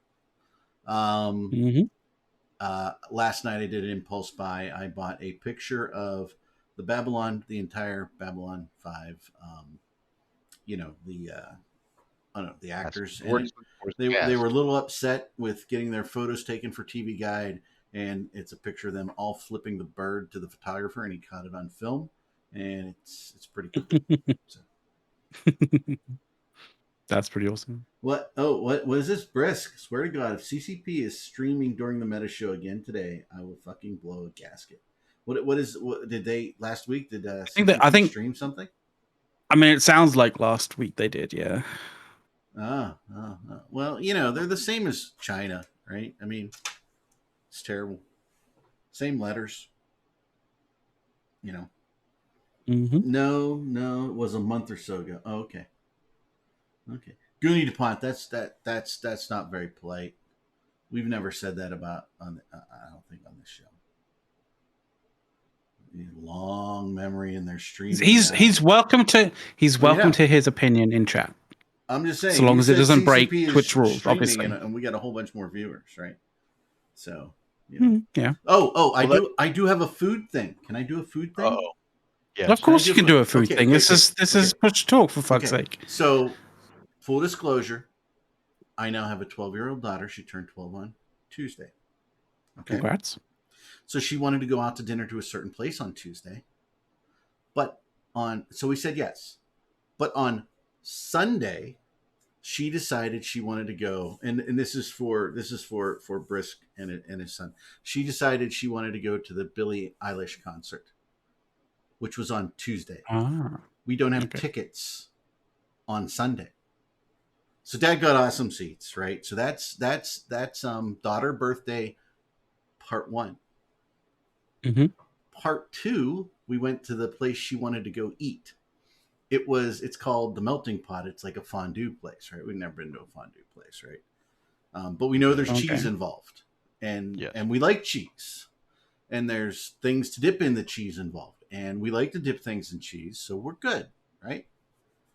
But what we didn't realize is, like, the dinner course, like, you have to cook your own meat, right? You know, we like just bring us the cooked meat and let us dip it in cheese or something, okay? That's the kind of people we are, right? Don't. By the way, we're paying for a reason. Yeah, but dessert was good because you had chocolate to dip in the chocolate. You didn't have to cook; you just dip it in chocolate and eat it. We love that, right? So that's good. So you get a lot of fondue forks, right? This, by the way, this is a kudos, like a thumbs up to the Melting Pot, like management and staff and things. So. One of our fondue forks in each of our things was dirty, right? So what happens when you go to a restaurant and that happens, right? They just bring in new clean silverware, right? Yeah, you catch a waiter's attention. You tell them that, like, that's, it's not clean, and they bring you a clean one. Yeah, and you just move on with the meal, right? And it happens, right? It just happens. Yeah, it does. Okay. So no, that's not what happened. The waitress picked everybody's silverware up, and because my daughter said, "Well, it's just this one." She goes, "They touch each other. We have to replace all of them." Okay. So the waitress takes them all away, and she turns around to the manager and she complains to the manager. Okay. That, I mean, you could tell just that little tone of voice. She was unhappy that our silverware wasn't right. Your daughter or the waitress? The waitress. We're just like, okay, just give us new ones. No big deal, right? Right? Yeah. And the manager is a little bit upset, you can tell, right? But we're cool. We didn't, there's no complaining coming from us. It's just, we just see it as a thing, right? So anyway, they bring we get the meal. The meal's all done. They comped the entire dessert for all five of us, like $55 for dessert, right? Wow. They just comped it, right? And the waitress says, the manager comped your dessert. We'll take it. I'm sitting there going, I was amazed. By the way, the place was immaculate. It was clean. The bathrooms were clean. It was great. And this is a place that's been around for many, many, many years, right? It's not a brand new place. And now I think you start to see why. Yeah, exactly. Right. Yeah. And I mean, so the manager was clearly upset. Our waitress is upset. So, I mean, we just took the money and just left it as a tip, right? As part of the tip. We did the regular tip and we just put that on top, right? Because we just didn't think it was a good idea. But, I just want to acknowledge, man, Melting Pot, man, that was like first class. I have never had that done for a piece of dirty silverware, right? It was just one. And we weren't like, ew. We just, hey, we just need these replaced, right? Yeah. It was, the who said they love Melting Pot out there? Somebody does, oh no, Bruce was saying that it's Inominat's favorite restaurant. Yeah, my wife and I just didn't like the fact that we cooked the meat, right? We got the grill and we got the water, and if you put it in the water, it turned gray, right? And then, or not the water, but the seasoned whatever. And then the other thing is everything's steaming and you have all this boiling water and stuff. So, you kind of smell like the whole place when you leave. But we said we'll definitely be back and do the cheese course and the dessert course. That would be good to do. Yeah. The fun dude. I may have talked to you, Briss. Maybe we could do it a little better next time. But this is the first time we went, so she wanted to do that. So that's part 2, and then part 3. They're all. I guess my wife. It's not very expensive to rent out like a movie theater these days. So they rented out a movie theater on Sunday. They're all going to watch some movie. I don't even know what it is. Spider-Man. I don't know. So all the little girls, they all, I told her, I said, if you want to go to a concert, you got to plan like months in advance, and then you and all your friends, the parents coordinate and we get you all tickets in the same spot so you can all hang out together. Right. Mm-hmm. Yeah. And no, I did not go to Billie Eilish. I sent son number 2 to go manager at the Billie Eilish concert. So, you're like, yeah, it's probably not my scene. Yeah, no. And then she said, then she texts her mom from the thing. She goes, I would have had more fun if you sent my other brother with me.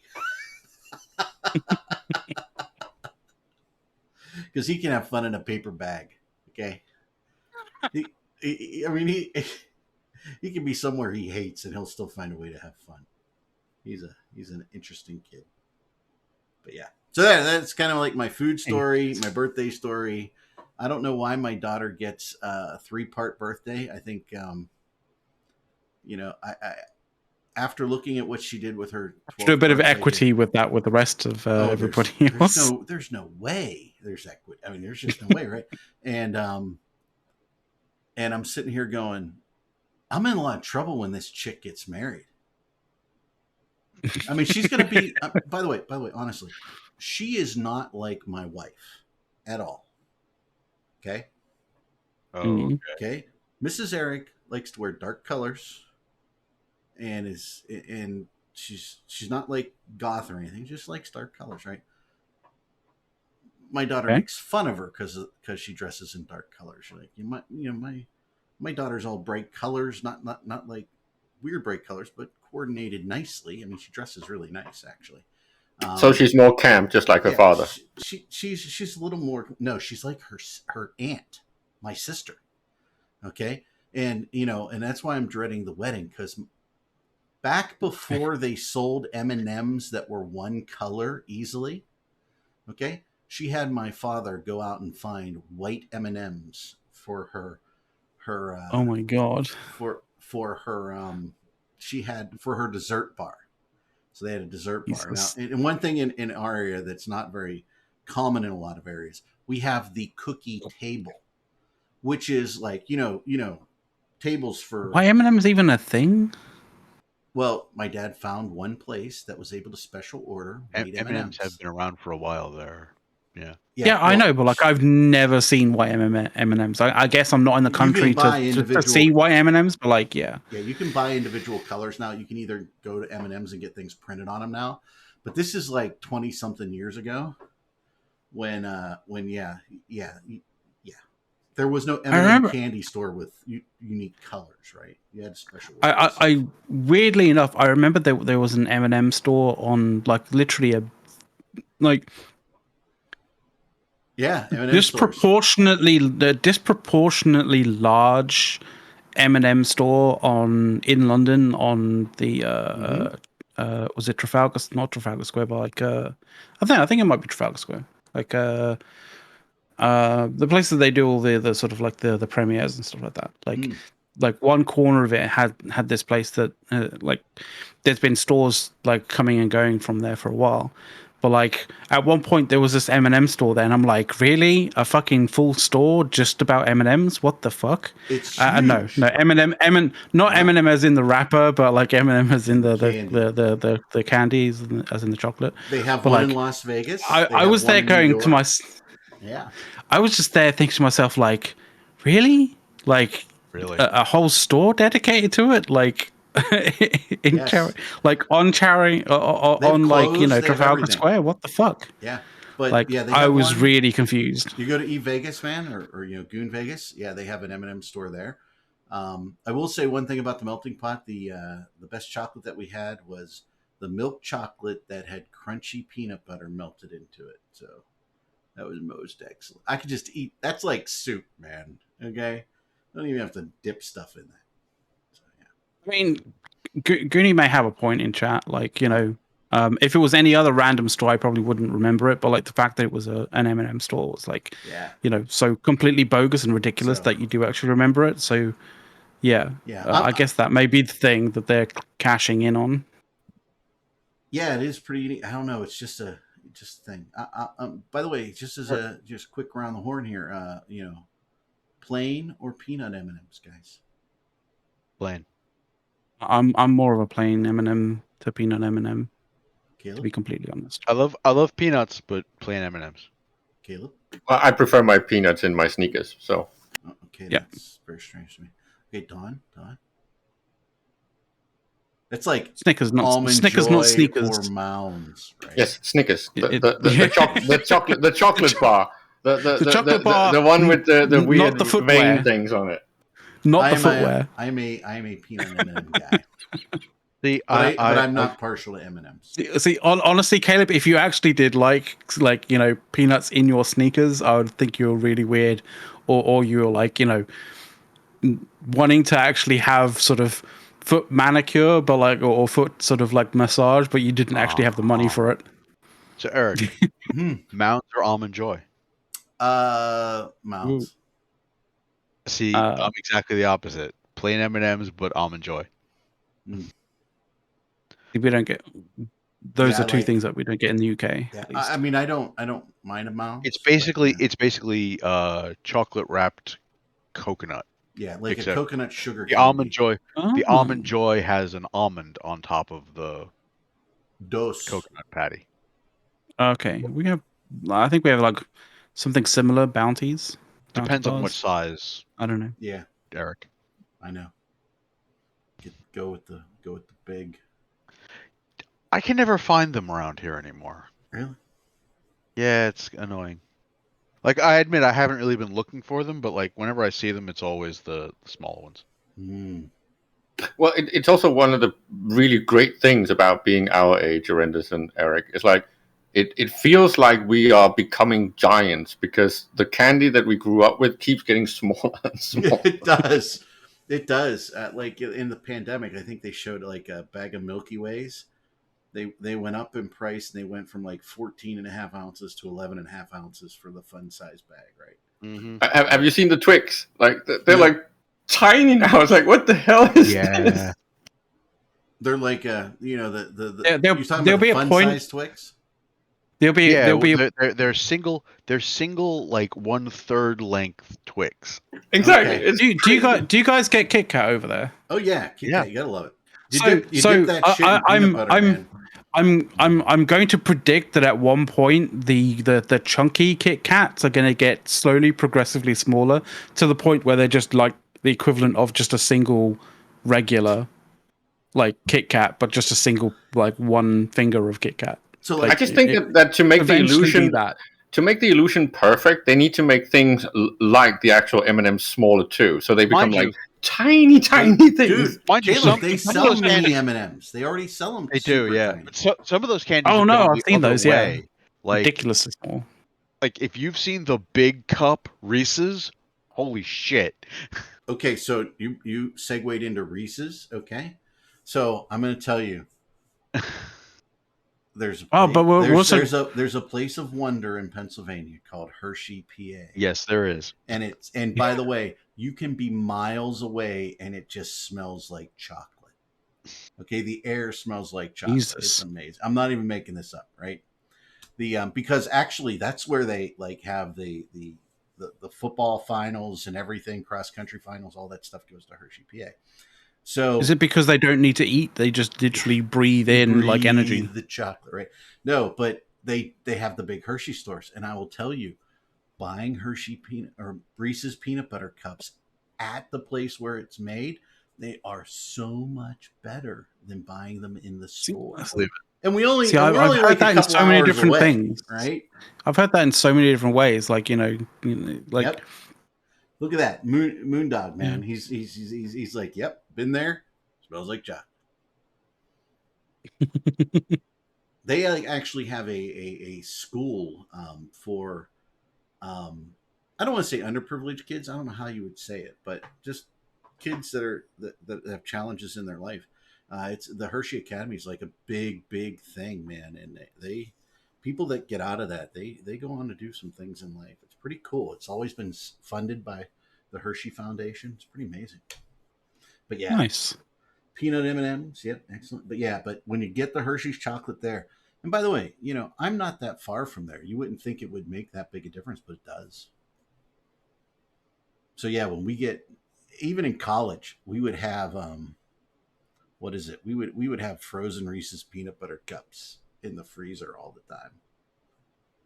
You just throw them in the freezer, eat them.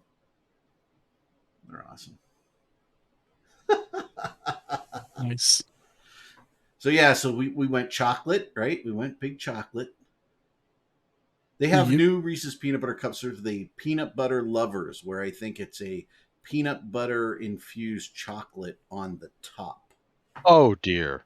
Yeah. It's the peanut butter, and my friend Julie, it was one of her big random thoughts discussing why do we need this? There's already peanut butter inside them.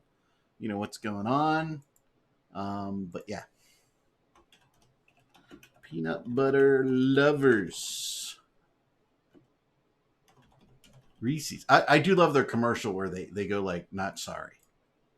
Yeah, so the chocolate is infused with oh my god. I think it's one of the things that like I don't think I've ever really. They used to do it like all the chocolate around it, but now it's just the cap. It's actually pretty good.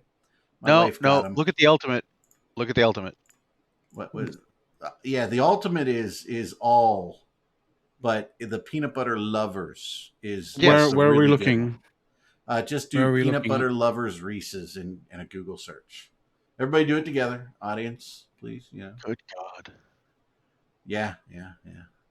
All right. I gotta go. You gotta go. You gotta. I gotta Oh, go. you driving Hershey? It's meeting time, but Oh, I yeah, thought I'm gonna start getting ready to drive to go on a Hershey. road trip to fucking Her- fuck Pennsylvania. Hershey, PA. Hershey, PA. It's like somebody on Facebook the other said something about Erie, PA, and I can no longer, like, for years I can't just think of Erie, PA. I gotta go Erie, PA. We're the Wonders, right? From that thing you do, that movie. They were the Wonders from Erie, PA. All right. I'll catch you guys later. Right. Later. See you, Randus. Erie's close to me. You go shop there. Mm-hmm. Hershey Lodge conference attendees, a big Hershey bar at registration. Oh man, Hershey chocolate, Hershey bar, not a chocolate that I love. It's not like there are much better chocolates out there, right? If you want really good, smooth, creamy, wonderful chocolate, the Hershey bar isn't the thing. But I will tell you, just breaking off the little rectangles of a Hershey bar and dipping them in the jar of peanut butter is a fun time. I don't know why, but I swear I've even seen that being done like on some kind of program or some kind of film. Used to be the Reese's commercial. Somebody be walking around eating peanut butter out of a peanut butter jar. Another one be eating like a Hershey's chocolate bar, and they blindly run into each other. They wouldn't see each other. The chocolate bar ends up in the peanut butter, and there's like two great tastes that taste great together. Right? That was the whole Reese's thing. It's a wonderful accident that suddenly happened. I know. And they'd always have, attractive guy, attractive woman. Boom. Yeah. Of course, it has to be. Of course, it has to be attractive guy and attractive woman. They have to be aspirational. That's right, Eric. Aspirational. Yeah. So I am a big chocolate and peanut butter fan. Let's see what is. I never really got like the peanut butter kind of thing for a long while. Yeah. Up to the point where I realized that Mars bars, like the sort of fluffy interior of it, was like basically peanut butter flavor, and I was like, okay, no, that makes sense now. I love Mars. I can understand the it. Almonds. Mm-hmm. Yeah. Well, almonds? No, I don't think it's Snickers almonds. with almonds. Milky Way. I'm really a Milky Way fan, but the amount of sugar in a Milky Way. Oh Jesus! Makes my face it's hurt. A bit too much. After I mean, you can just feel the sugar like burning through you.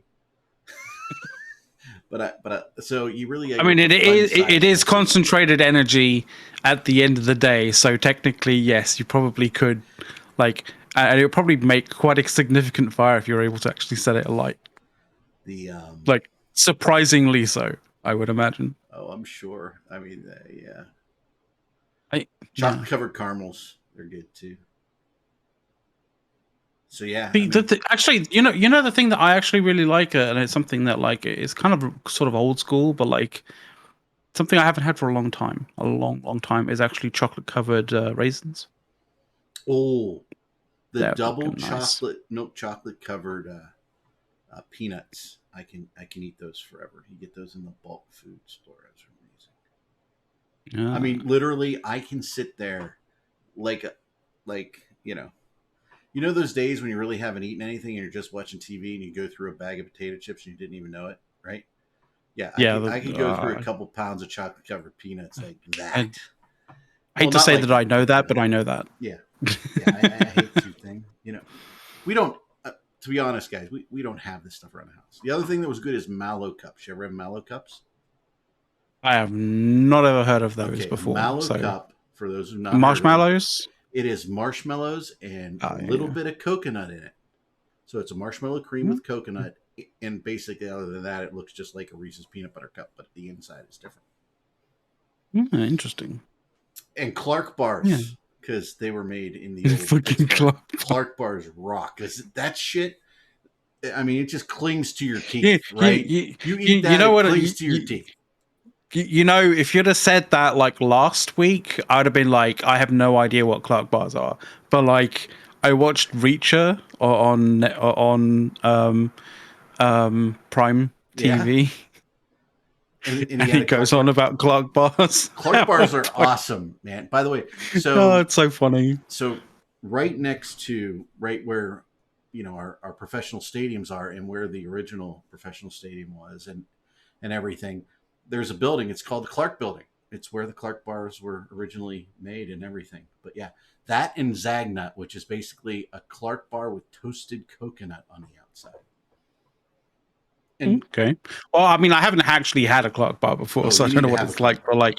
But I, if it gets like lines in a in a like a good, like an actual good TV series, it's impressive. It must be something fairly decent then. What you will find noteworthy is and by the way, we're watching reruns of we're working through. We're in season 8 now of Baywatch. We've binge watched Baywatch the last couple weeks. Oh, you're watching Baywatch? Yeah, we are. Okay. Like the whole family, right? We're watching Baywatch, and Mrs. Eric really hates it because when the Hoff comes on and he's running, I'm like, hey, there's your boyfriend. She goes, the Hoff is not my boyfriend.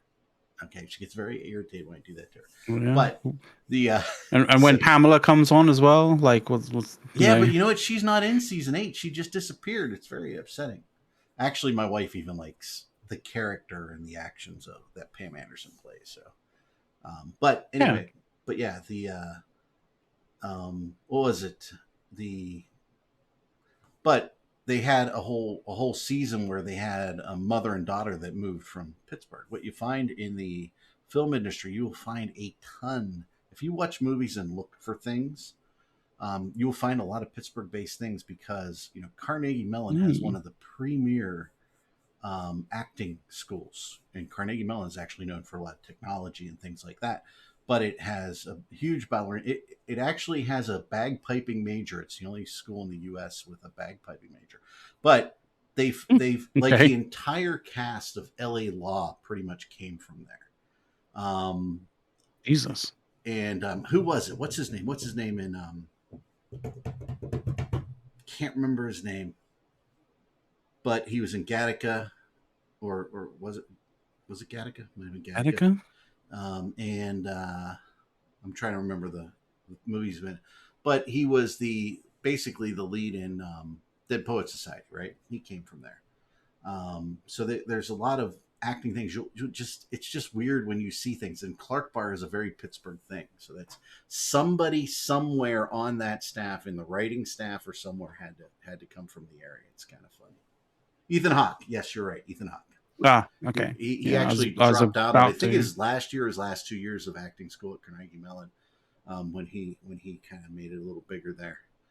But yeah, I mean, you'd be amazed the folks that come out of there. I feel like Ethan Hawke's a very underrated actor. Yeah, I enjoyed it. I don't know why. Pretty much every I don't know why he did. Yeah. Sometimes you just wonder because we were big lovers of Entourage, the series, right? And that kind of shows you some of the weird stuff that happens behind the scenes. Like, an actor's just like, I just want to expand and do this, right? And then they blow away, a $6 million movie deal, right? Or, they don't go to breakfast with somebody and they yank the deal. It's just very strange. I don't know. They're tetchy, man. That's the thing. They're very, very tetchy. Yeah. But so you need to have a Clark bar.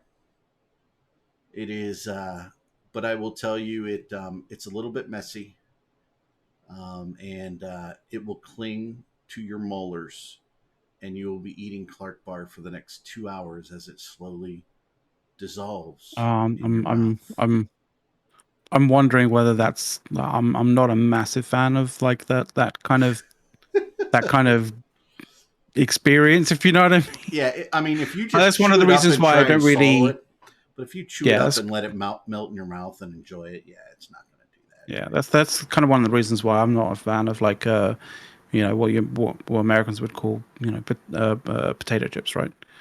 Like that, I get that kind of experience a little bit with that. Oh, you need to use some French onion dip, man. I'll sort that right out. Some get some Ruffles or Lay's Ripple thicker ones, man. They won't. Yeah. I don't see potato I'll chips. get some sticking to my salsa and some Doritos. Doritos. That'll do I'm me. not. I'm just a plain potato chip fan, or a plain corn chip. With some salsa, or the original stadium nachos. Now you go to stadiums and they have that little, like, just plain cheese that's melted. That's not really cheese, right? It's just crap, right? It's great stuff. By the way, chocolate covered pretzels. But and Oreos. The When they originally made, because I grew up in working at sporting arenas and things like that when I was a teenager and younger. It was kind of a family thing that we did. So we got to see for the 2 hours before the gates opened how they warmed up the original nacho cheese. And the original nacho cheese is like the stuff you can get in cans at like Costco, like 5-pound cans, like they're like they're like coffee can size, right? But they have Okay. they have the chunks of everything in them, right? It's the cheese. It's not as thin, and then they got onions and the peppers and everything, but it's not necessarily super hot or super cold, right? So what they would do is they had the cheese tray and they had the jalapeno tray, right? And you said you wanted jalapenos or not. Well, what you didn't know is they put the jalapenos in the jalapeno thing, and they put the cheese in the cheese tray, and they're warming up this cheese for 2 hours on this little steamer thing, right? And as they warm them in, they take the leftover liquid from the jalapenos and they pour a little bit in, and then they let it mix in, and they pour a little more in. So your cheese, no matter what you do, was like super hot, right? So that you would drink more $12 beers. Yeah, well, that makes sense. Yeah. But yeah, they would I mean, you just watched them. But I loved those original nachos with. I got to have a jalapeno pepper on every one of them. They're so good. I love nachos. Makes sense. Like I think that's like I think that's just something that is like a staple over there. Like when it comes to games, it's just that kind of flavor experience, I guess. Yeah, and malt vinegar on fries, and I hate to admit the fact that I find that mayonnaise is good with fries and tater tots. See, I've never been a massive malt vinegar kind of person. Like, I've always steered clear of like things that are pickled with malt vinegar and stuff. But like recently, getting into kind of like pickled red onions, but not with malt vinegar, but with like regular distilled white vinegar. Yep, it's like actually really quite nice. Like, it's actually really you need like those. not on its obviously on its own, but like as something like added to it, like it's actually like really really you really need nice those pickled red onions for guacamole. I'm a big guacamole fan. Growing up, we went to a restaurant that had guacamole on top of the burritos. Like, no guac, no, can't be eating that stuff. It's green, it looks gross. I'll eat sushi. Don't give me guac. I don't know, right? Now it's like I love avocado anything, man. I mean, a grilled chicken sandwich, lettuce, tomato, avocado, in mayo. I mean, that's like heaven. Yeah, it's not bad at all. So yeah. I was wondering when Dawn would actually like come in with, with essentially her sort of commentary on this, but she's like perma AFK at this point in time. I have to wonder whether she's dead.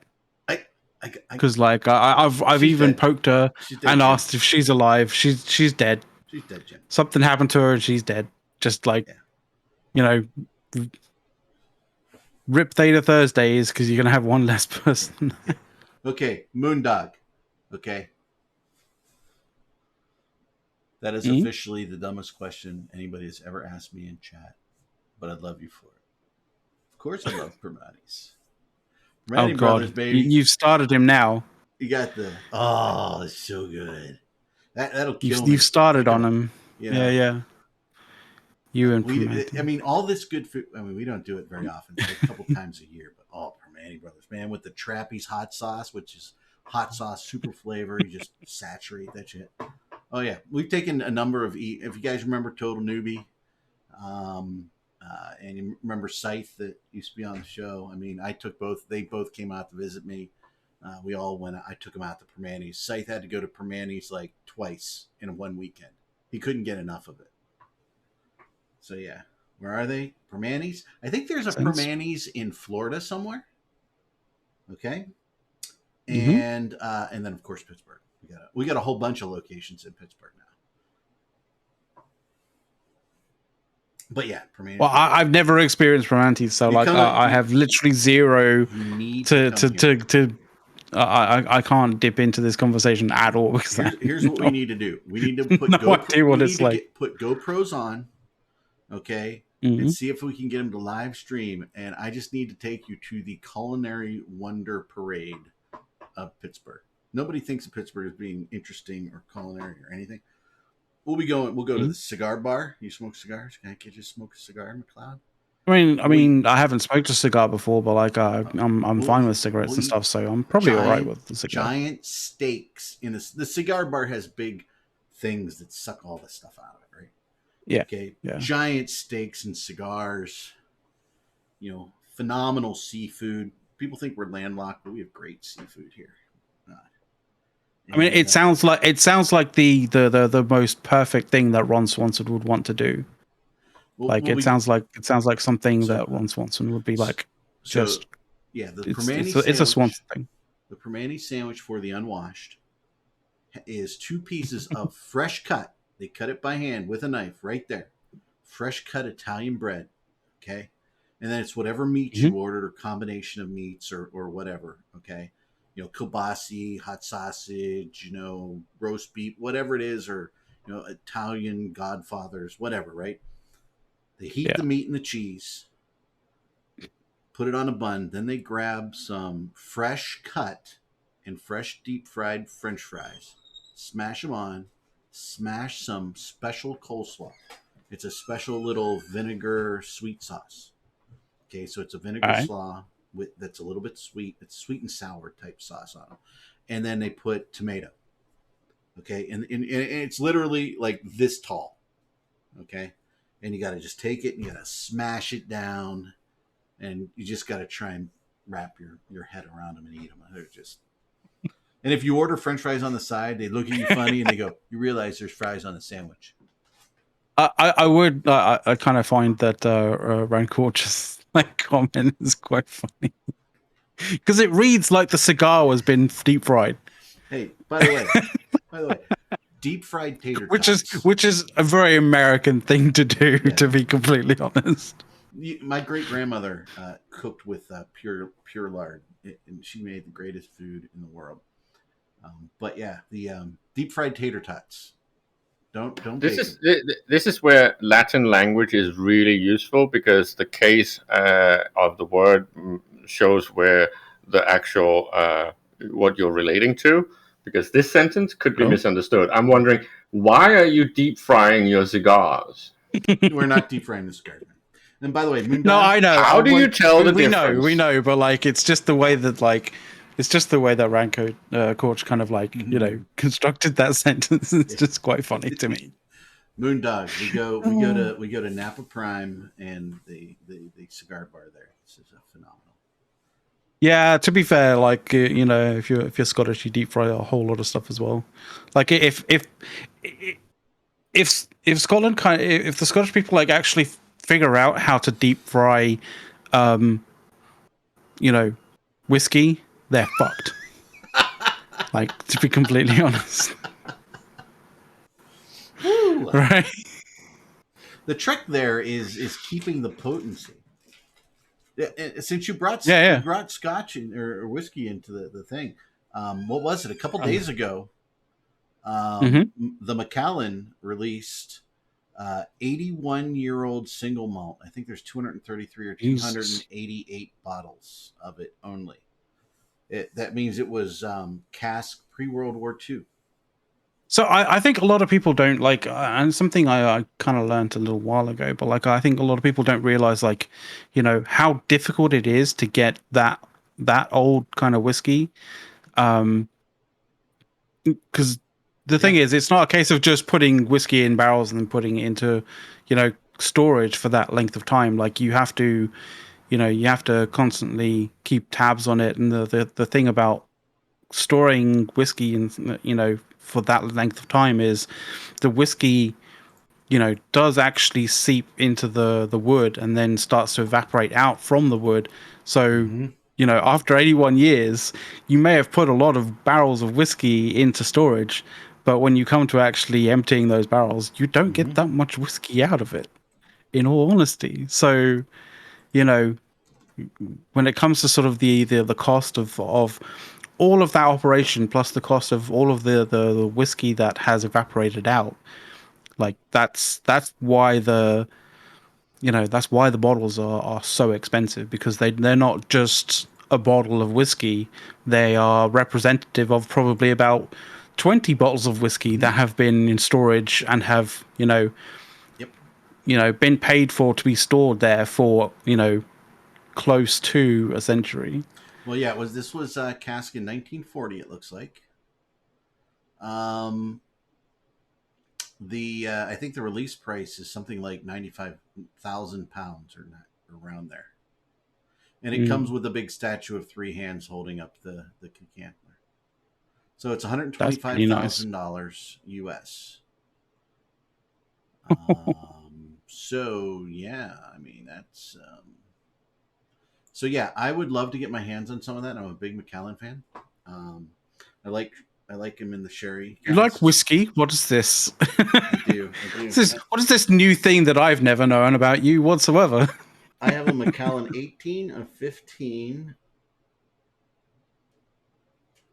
A Glenlivet 18. By the way, everybody online, Jameson, I knew this. Obviously, the Jameson. Right? Yeah, you knew this.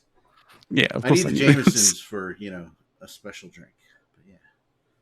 Yeah. But yeah. You have to use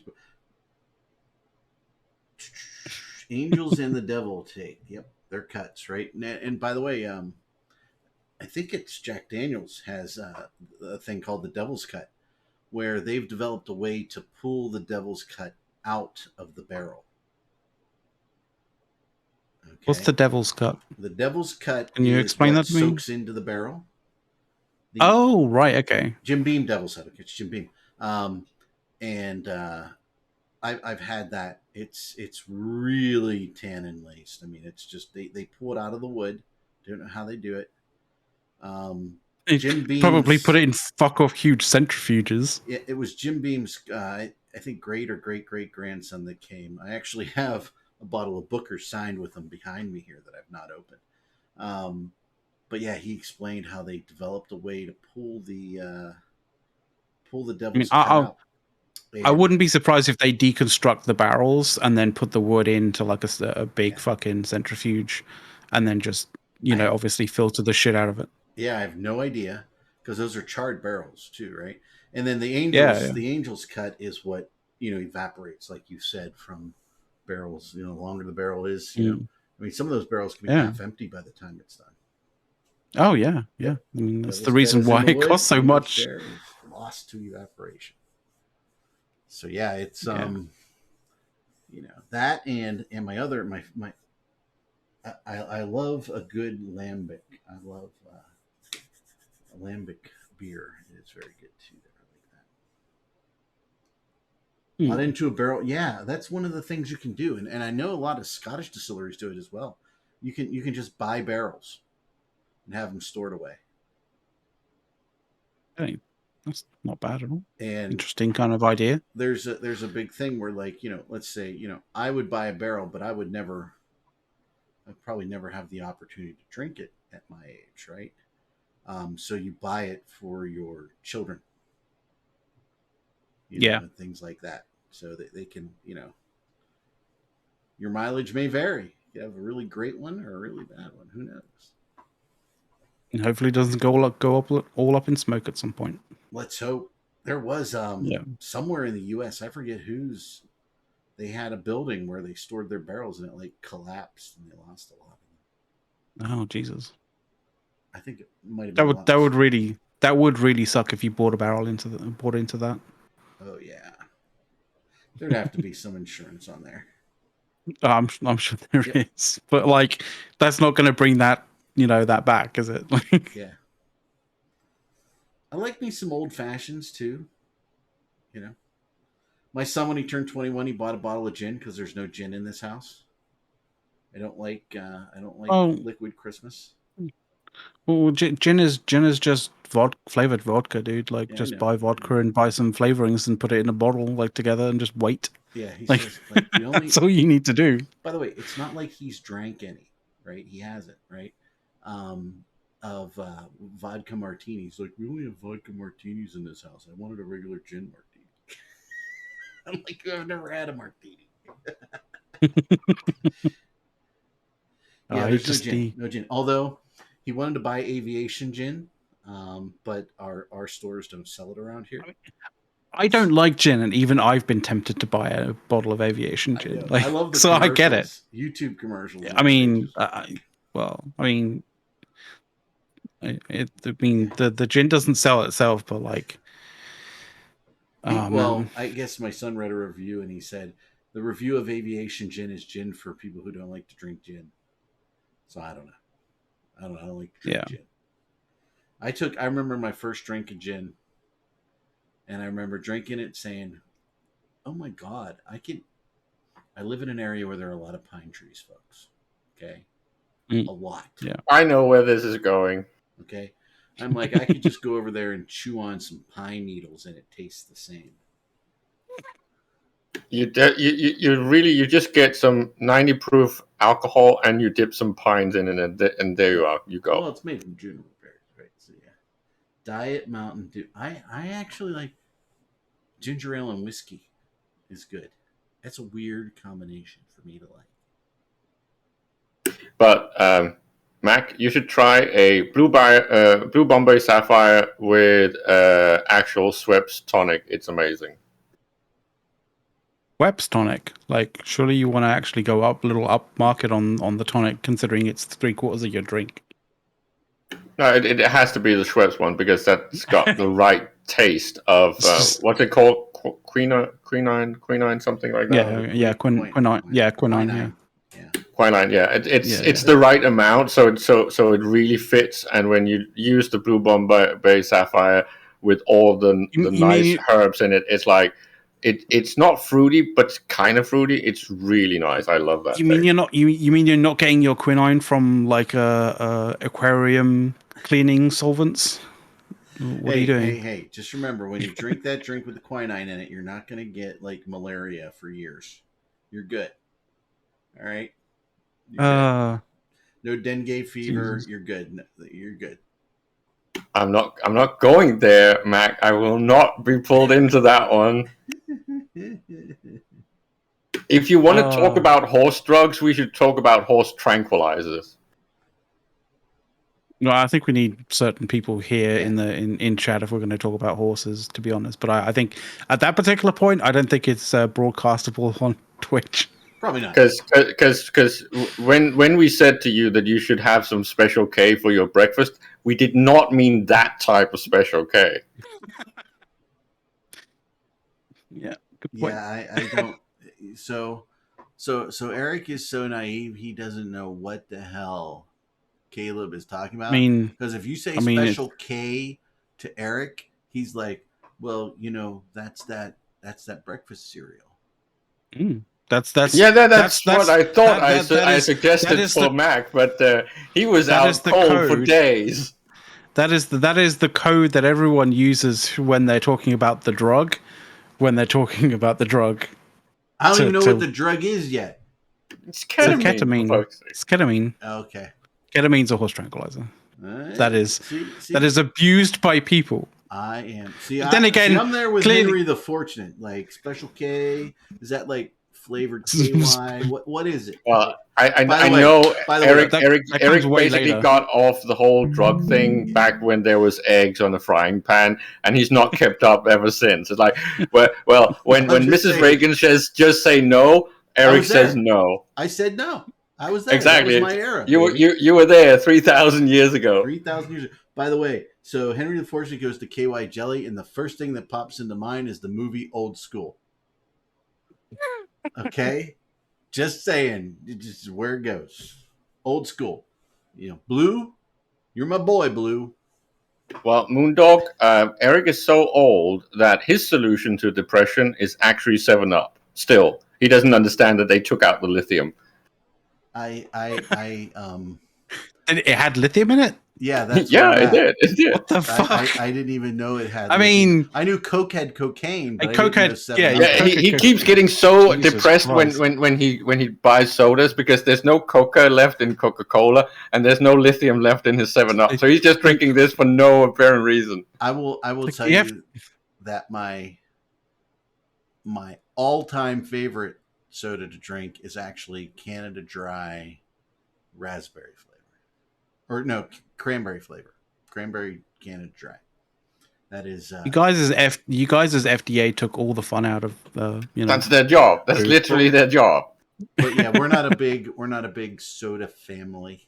So soda's like a real treat in our family. Like we go for things like Dr. Pepper. Well, when Eric was young, you could still get those amazing vacation tablets for long drives. You just give your kids cough syrup and drive. Oh my god! I'm in trouble for saying that. The old cough syrup with morphine in it, that was crazy. No, that's not. I would like to officially say, don't do that. Yeah, don't do that. But no. And by the way, that's a running. That has always been a running, and still today is a running joke. So I vacation in Hilton Head, and there's this gentleman that has sung there for like 30-something years. It's a real family kind of campy thing. Greg Russell is his name in Sea Pines. And it's a great place to take kids. I mean, truly is a family thing, but there is that little joke is, if a kid's a little rowdy, I bet his parents give him cough syrup on the drive down. Just this kid going, is this real life? It's like, yeah. Yeah, it's no, but no, that is like one of the most wholesome family shows. That's where that comes from, for me, right? But yeah, I love the FDA. By the way, we're out of time, guys. I was thinking like, oh, we're gonna do like. We can do one last thing. One last thing. Yeah, we're gonna do that. Don, what's your one last thing?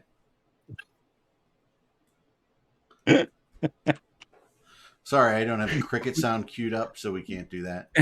How about you, Caleb?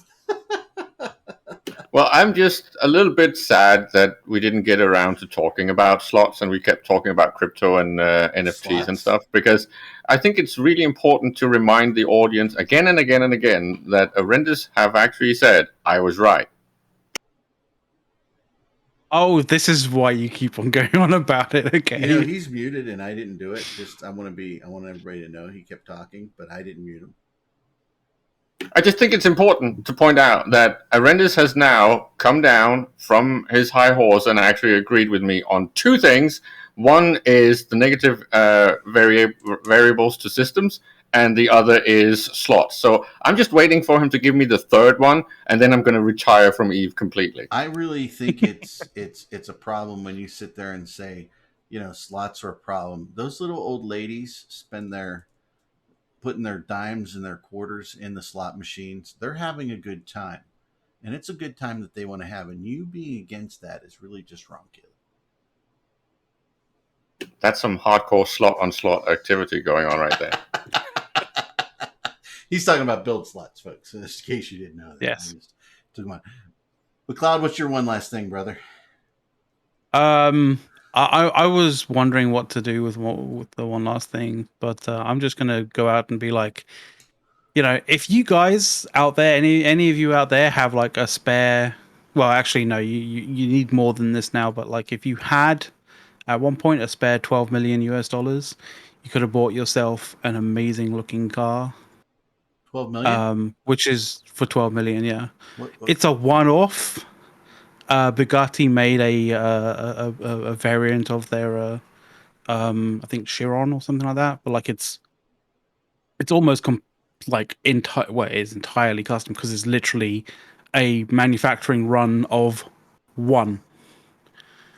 So it is a unique thing, and so it's a true non-fungible car.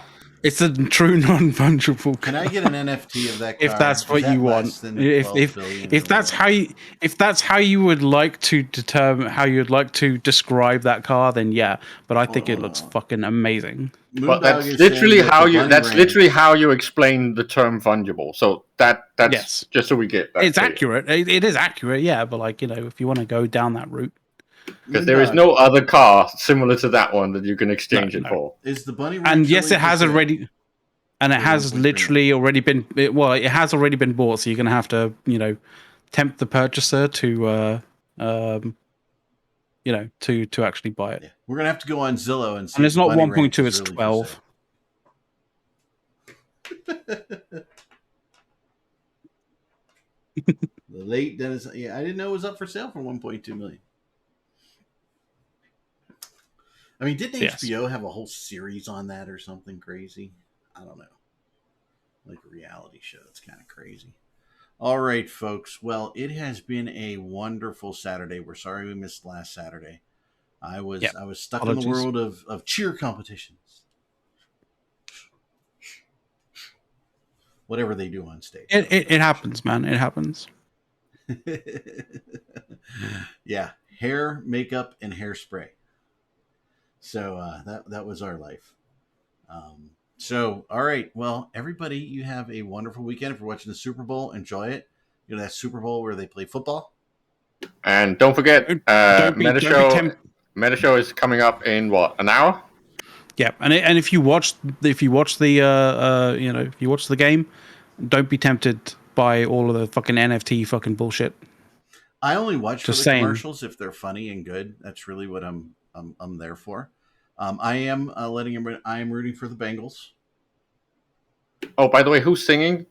I look at the lineup for the halftime show and I'm like, yeah, no, I'm just gonna turn it off for the halftime show. I'm sure someone's gonna fuck it up. No, it's just artists I don't really listen to. So yeah. I mean, that's when we make snacks, right? That's when you go refill the snacks, right?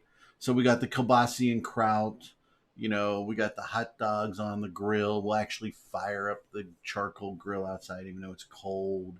You know, it's what in the UK is called the big kettle, big flush moment, right? What's the big kettle, big flush? Oh yeah, that used to be the thing. Yeah. Like, how many toilets are flushed at halftime at Super Bowl? You know, it uses this much. Who cares? No, it's an actual thing for sewage stuff and for actual energy spike. It goes crazy, like in the halftime when there's football matches on. They have to specifically, you know, determine, you know, the peak demand for all of that kind of stuff. Like otherwise, people's shit will just full turn off or not work. Kill the entire grid. Yeah.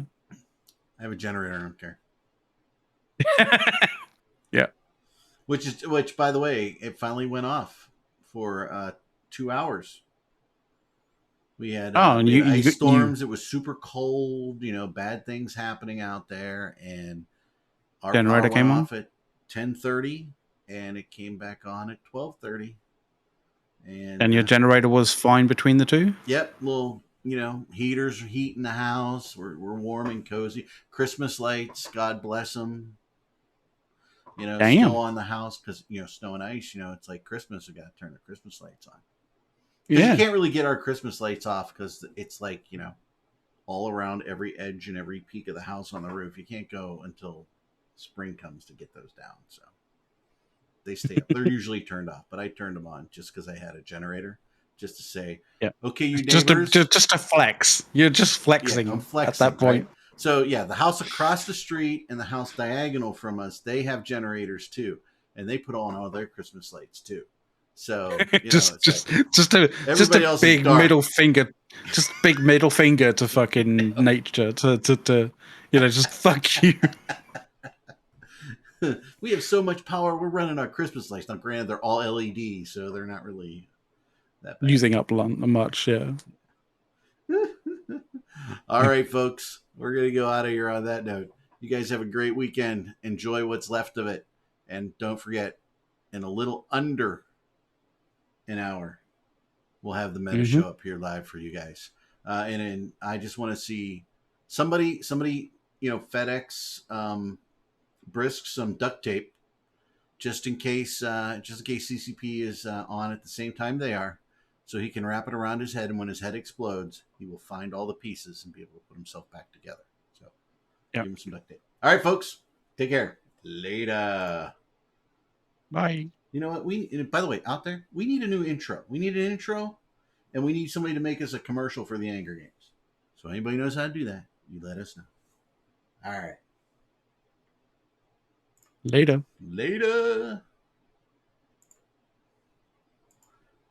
My PC is going very slowly.